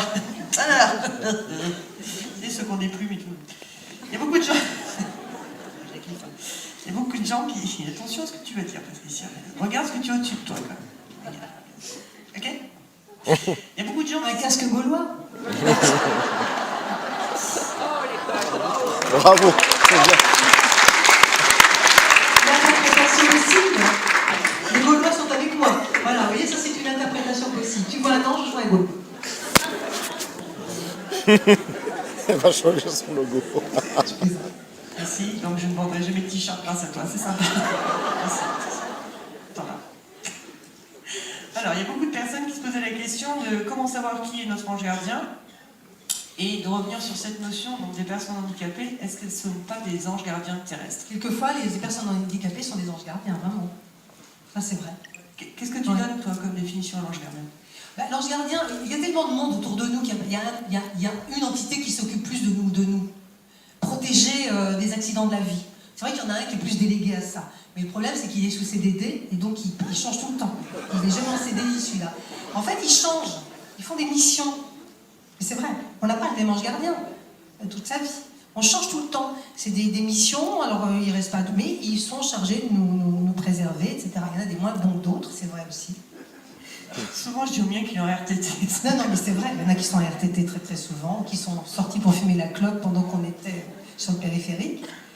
Non, ce que je veux dire, c'est qu'on est protégés. Mais il n'y a pas qu'un ange gardien autour de nous, mais il y a tout le temps du monde, quoi. Nous, c'est pas quand vous dites mon ange gardien, il y a plein de gens, vous pouvez parler à plusieurs. On n'est jamais sûr. Mais moi, écoutez, il y a au moins 5 à 6 personnes, moi je dis 7 personnes autour de nous en permanence. Parmi celles-là, il y a celui qui est le préposé aux accidents de la vie, qu'on appelle l'ange gardien, qui est censé vous dire oui, alors attendez, dégagement de la voiture, on va se garer là-bas. Là-bas, la voiture, là-bas. Celui-là, attention la marche. Oh, attention la marche. Celui-là, en fait, c'est le CDD. Mais il est entouré, il n'est pas tout seul. Il a un travail ingrat. On ne le remercie pas assez souvent. Il n'a pas de nom parce qu'il sait pas, il n'y a pas de nom parce qu'il change tout le temps. Et que c'est jamais le même, et peut-être qu'on sera ange gardien un jour, nous aussi. Il y a des gens qui ont comme ange gardien des gens de leur famille, qui disent moi je préfère être ange gardien de ma petite fille, de mon mari, etc. Mais pas forcément. Ça peut être aussi des gens qu'on ne connaît pas, des gens non incarnés, des gens qui passent, et ils ont des missions, mais ce n'est pas tout le temps. Ils évoluent aussi. Ils sont promus, il y a une promotion. Donc ils passent à autre chose. Et d'autres prennent la place. Et en fait, c'est toujours cette activité autour de nous, tout le temps, Des gens, oui, pas forcément les mêmes. C'est pour ça que s'attacher, parce que nous, c'est ça ici, on a toujours besoin de dire ah oui, comment tu t'appelles? Oh, et puis toi, tu t'appelles comment? Et ils me disent moi, je m'appelle pas. Comment t'appelles? Mais je m'appelle pas. Ben, comment je fais pour t'appeler? Ben, ça y est, je suis là. Ben oui, mais tu penses, c'est tout. Pas besoin de nom, le nom, c'est ici. On a même fait des noms pour les anges gardiens. Ben non, on n'a pas besoin, parce que c'est une vibration. Ils sont vibratoires, il suffit que vous pensiez à lui, il arrive. C'est comme les défunts, il suffit qu'ils pensent à vous, ils sont là. Ils traversent les murs, ils sont là tout de suite. Il y a une téléportation immédiate, tu n'as pas besoin de dire « Hé Marcel, tu peux venir s'il te plaît ?» Non. On pense à Marcel, il est là tout de suite. Et il dit « Oui, qu'est-ce qu'il y a ?» Et ça, c'est vraiment important de le savoir. Pas besoin de chercher son nom, vous êtes tous protégés. Vous avez tous quelqu'un auprès de vous. Vous avez tous au moins 5 personnes. Vous n'êtes pas seul. Même quand vous êtes tout seul en train de pleurer, avec au fond de la déprime, en train de vous demander si vous allez rebosser un jour, etc., vous n'êtes pas seul. Sauf que, ne le sachant pas, n'ayant pas conscience, vous n'activez pas l'équipe. En fin de compte, vous avez 5 ou 6 employés qui sont sans boulot. Donc, il faut les activer. Et moi, je les active tous les jours. Je dis, attendez, on est une équipe, mais je vous assure, ça paraît comme ça un peu trivial de dire ça comme ça. En fait, activez les gens autour de vous. Activez-les. Il faut que je trouve. Il faut me mettre sur une voie. Aidez-moi. Pas aidez-moi, mon Dieu. Non, aidez-moi, vous êtes là pour ça. Donc on va travailler ensemble, on est une équipe et on va faire mon destin ensemble puisque vous êtes là pour m'aider à réaliser mon destin. Ils sont là pour ça. Donc voilà, il faut les activer. On est tout le temps protégés, il faut juste en avoir conscience et activer nos protections en leur parlant. Et je vous assure que ça fonctionne bien. Hein. Oh bah tu me dis ça à moi. Et quelquefois on les engueule aussi parce qu'on en a marre. C'est vrai. Il y en a marre, oui, quelquefois. Je J'en ai assez, j'en peux plus. Et bon, on les laisse dormir et puis après ça va mieux. Mais on est vraiment protégés et des tas de choses peuvent se faire. Si on prend cette... C'est pour ça que je vous ai dit tout à l'heure, activez votre vie. Parce qu'on a cette relation passive à l'au-delà. On a l'impression d'attendre la béquille qui viendra du Père Tout-Puissant, tout ça, ça n'existe pas. On est ici et maintenant et de l'autre côté. On a l'invisible autour de nous qui s'active, qui est là, qui existe. Il y a du monde partout, vous êtes nombreux, mais il y en a encore plus. On est 2 fois plus nombreux que ce que vous êtes là. Vous êtes entourés de plein de gens, d'esprits, de défunts qui vous suivent, qui sont là, qui vous accompagnent, qui vous aiment. Activez. Prenez conscience, activez. Ne me dites pas, mais je ne vois pas comment je peux voir. Il n'y a pas une question de voir. Ressentez, apprenez à fonctionner. Faites marcher votre logiciel du cœur. Apprenez à ressentir. Tout vous est ouvert, tout vous est possible. Votre destin est ouvert. Activez votre destin avec eux. Demandez-leur d'activer votre destin. Ne considérez pas que vous êtes seul au monde. Parce qu'à côté de vous, il y a des tas d'esprits qui sont là en train de vous hurler, qui sont là à côté de vous. Écoutez-les, faites marcher votre petite voix, etc. C'est très important. Ouais, partout. Donc activez. Oui, on est protégé. L'ange gardien, il n'est pas tout seul. On dit de l'ange gardien, il y en a un qui est plus... qui doit nous protéger, mais c'est pas lui. Ils sont 5 ou 6 pour faire un ange gardien. Ils sont 5 ou 6. Tout le monde est très entouré. Et on n'est jamais seul au monde. Même quand on est dans les pires situations de douleur, de désastre, de drame atroce. Et Dieu sait s'il y a des choses inimaginables dans les drames, on n'est jamais seul. Activez autour de vous, activez l'invisible. Comment? Vous parlez, vous leur demandez. Activez l'invisible, demandez à l'invisible de s'activer pour vous. Mais c'est tout bête, hein? Mais ça marche comme ça. Patricia, excuse-moi, quel regard tu as par rapport à l'après-vie des animaux? Pareil, On allait y venir sur madame, on allait y venir. Je pense là-dessus. Je vais répondre tout de suite parce que c'est intéressant ce que vous me dites. Parce qu'on se rend compte, là, du XXIe siècle, est vraiment une prise de conscience formidable avec les animaux. La condition animale évolue. C'est-à-dire l'inconscient collectif animal a beaucoup évolué. Ils évoluent énormément, eux. Énormément. Et effectivement, les animaux ont une âme, évidemment qu'ils ont une âme. Évidemment.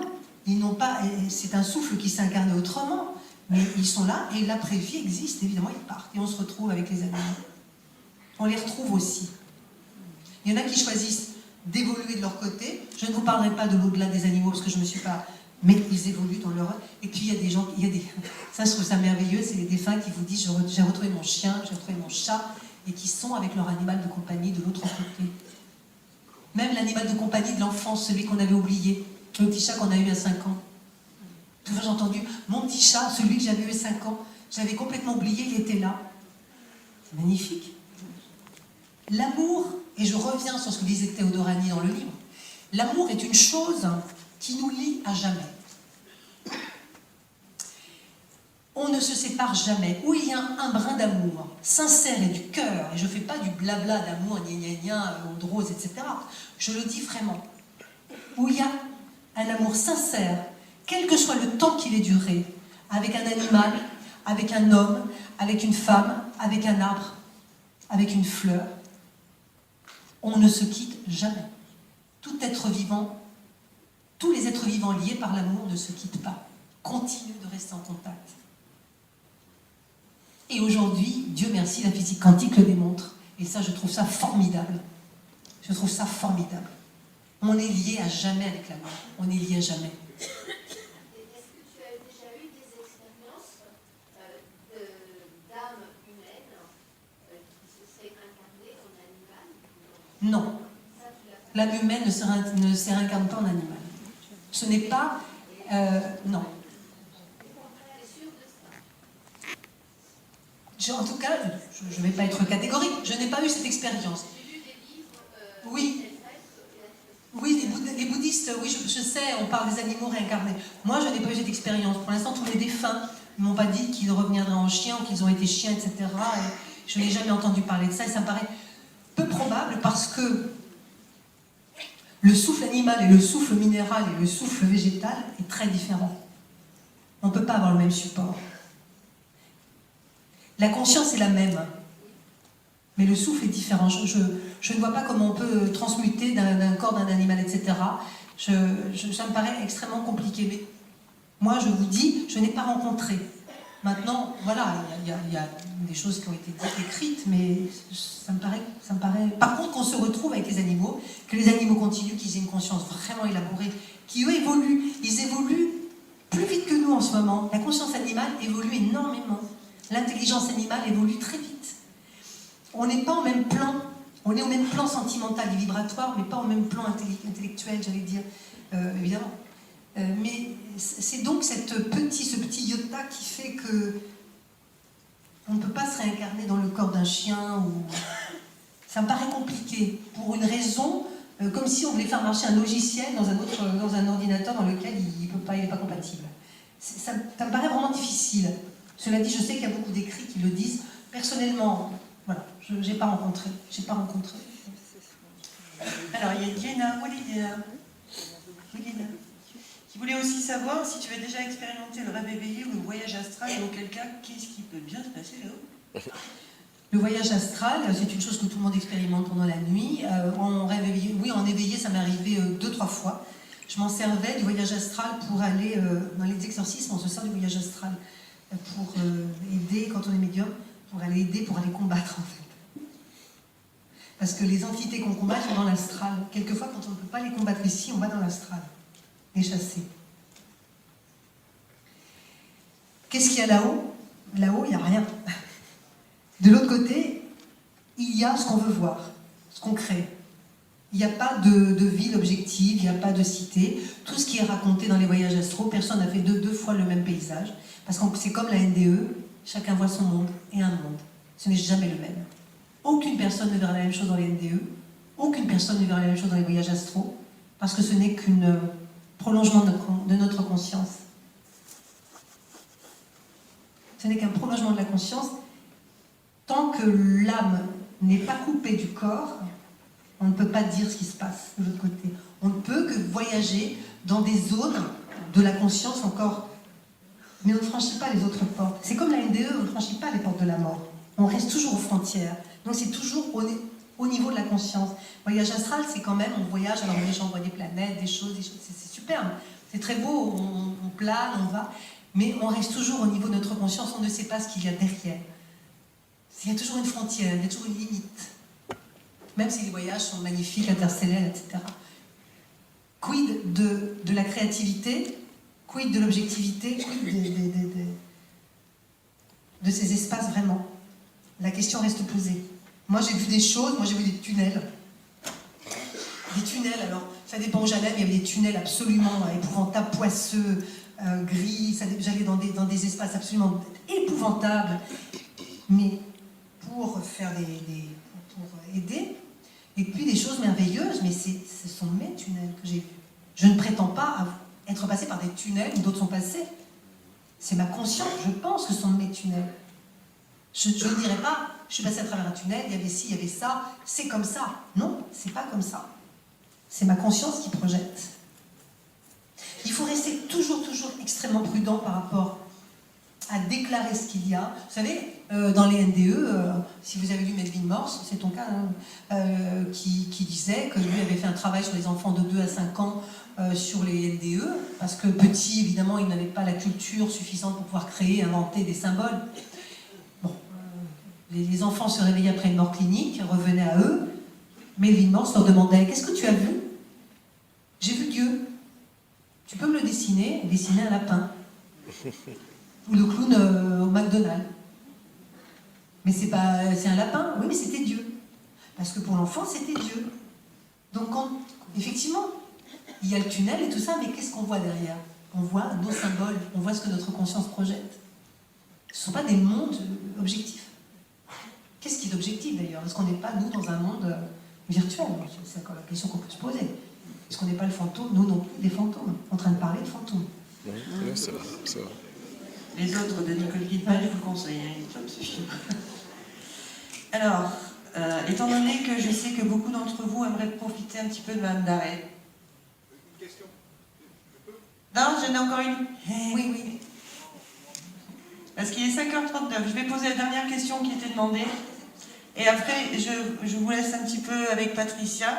Alors, vous serez mignons, s'il vous plaît. Je vous demanderai de partir dans le hall, elle nous rejoindra, et comme ça, vous aurez plus de loisirs de la rencontre un petit peu. Parce que c'est bon, la technique.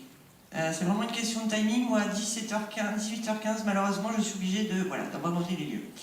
Alors, la question, la dernière, je sais, c'est pas juste, c'est la mienne.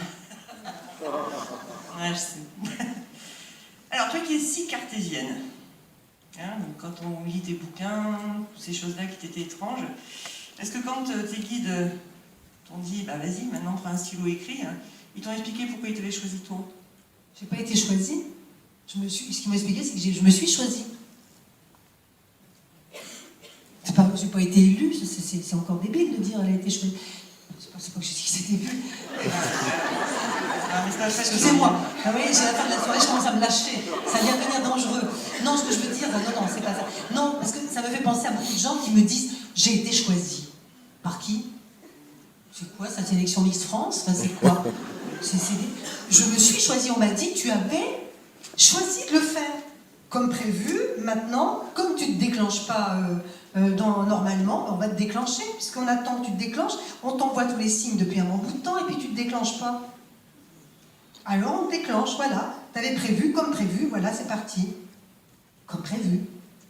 Bah oui, tu avais prévu ça, et puis apparemment tu t'en souviens pas, et tu n'as pas envie de t'en souvenir, je n'ai pas franchement envie de m'en souvenir.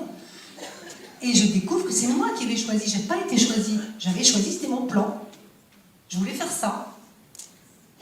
Et ceux qui font ça, c'est qu'ils veulent faire ça, mais c'est pas personne, on n'est pas élu, il n'y a pas un espèce de truc qui dit toi tu feras pas, plutôt tu feras rien du tout, plutôt tu restes dehors.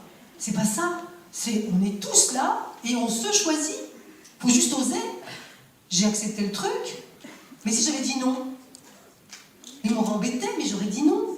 Je veux pas faire ça, puis j'avais pas forcément le choix, donc j'ai suivi mon destin, qui n'était pas forcément très facile non plus, mais j'ai activé, j'ai dit ok, banco, d'accord, allez on y va, ok. Et il faut y aller, il faut oser y aller, il faut oser dire, je parle avec les morts, et que les gens vous regardent comme ça, oh là, il faut oser, et en fait ce que je vous dis c'est oser accomplir votre destin, quoi. Ne mégotez pas sur la vie, elle passe vite, osez tout.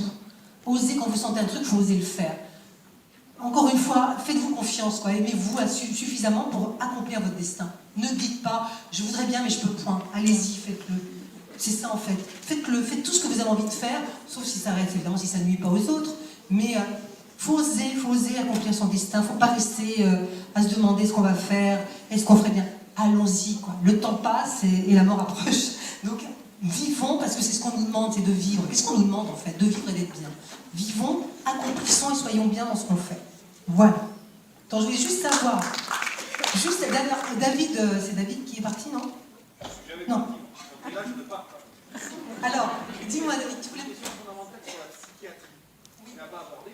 Que penses-tu du phénomène psychiatrique en ce moment, de tous ces gens qui vont se soigner parce qu'ils pensent avoir... En ce moment, les gens sont très très mal, bien sûr. La psychiatrie peut régler évidemment des maladies qu'on ne peut pas régler, qui ne sont pas médiocres. C'est pas paranormal, hein. Il y a vraiment des bugs cérébraux graves, parce que les gens pètent des câbles et parce que les gens sont mal, la société est mal, et plus ils s'éloignent d'eux, plus ils sont mal. Surtout, il y a un manque de repères. Donc la dépression, etc., c'est un manque de repères. Le fait de ne pas se faire confiance, le fait aussi de ne pas vouloir être ce qu'on est, mais de vouloir être autre chose que ce qu'on est, et de forcer la main et de forcer le trait sur autre chose. Si on lâche prise et qu'on est simplement ce qu'on est, ça va déjà beaucoup mieux. Mais ce que je voulais dire aussi, c'est qu'en psychiatrie, dans les hôpitaux psychiatriques, il y a beaucoup de médiums, de gens considérés comme schizophrènes. Il y en a quand même, je crois qu'Edith Fioré a dit, il y en a à peu près 50%. De gens qui voient des choses qui sont de véritables médiums et considérés comme des schizophrènes. Donc, mais encore, tous les schizophrènes ne sont pas médiums et tous les médiums ne sont pas schizophrènes. Et voilà. Voilà. Donc, il faut être extrêmement discernant. Et la psychiatrie, c'est une chose, oui, tout le monde y va parce que tout le monde pète un câble en ce moment, c'est vrai. Les gens ne sont pas bien, mais qui serait bien avec ce qui se passe, avec les énergies qui nous arrivent, ce changement climatique, tout ce qu'on subit de la Terre, tout ce qu'on subit de la société? C'est très dur, il faut être fort. Mais justement, il faut être fort et vous êtes fort. Et tout le monde est capable d'être fort.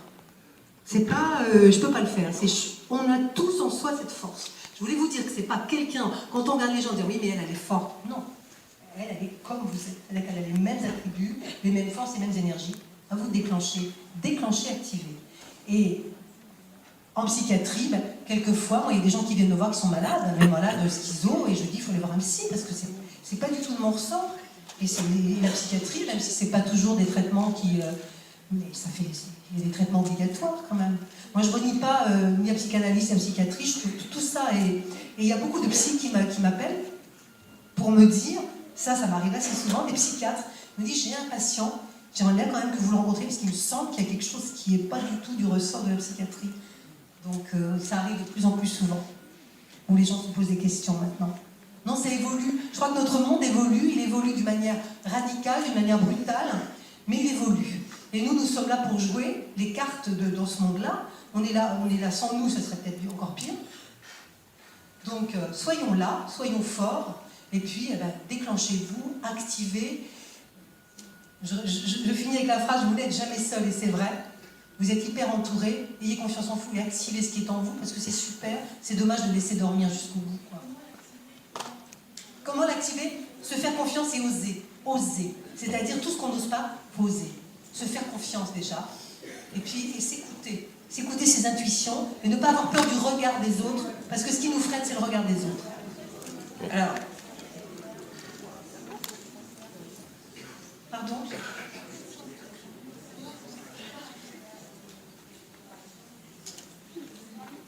Mais s'activer, c'est pas vous parlez du niveau du travail, etc., de tout. S'activer, c'est déjà vivre, prendre conscience de ce qu'on est, c'est vivre, et vivre, c'est s'ouvrir aux autres. C'est déjà avoir un regard sur le monde différent. Ça commence comme ça. Ne plus rester enfermé dans ses principes et ses croyances. Ouvrir et dire, mais si c'était autrement? Et si c'était pas ce qu'on m'a dit? Et si c'était un peu autrement, ma vie? Et si j'étais capable d'autre chose? Parce qu'on se restreint, on dit toujours, je suis pas capable. Mais si on était capable de faire autre chose que ce qu'on fait? C'est ça, se faire confiance. Et je dis, comme les gens ne s'aiment pas, la plupart des gens en cause ne s'aiment pas et ne se font pas confiance, leur vie ne se passe rien. Faites-vous confiance, aimez-vous, estimez-vous. Vous verrez, avec les autres, ça se passera vachement mieux. Et la vie s'activera, vous déclencherez. Sans amour et sans estime de soi, de toute façon, ça ne marche pas. Donc s'il y a eu des blessures, il faut les guérir, on se débarrasse de ça, et on s'aime, et on y va, et on est confiant. Mais c'est pas juste une phrase, je vous assure que ça marche, je vous assure que ça fonctionne. Et il faut oser, parce que c'est pour tout le monde. Il n'y a pas d'élus. Il n'y a pas d'élus. Les élus, ça n'existe pas. Voilà.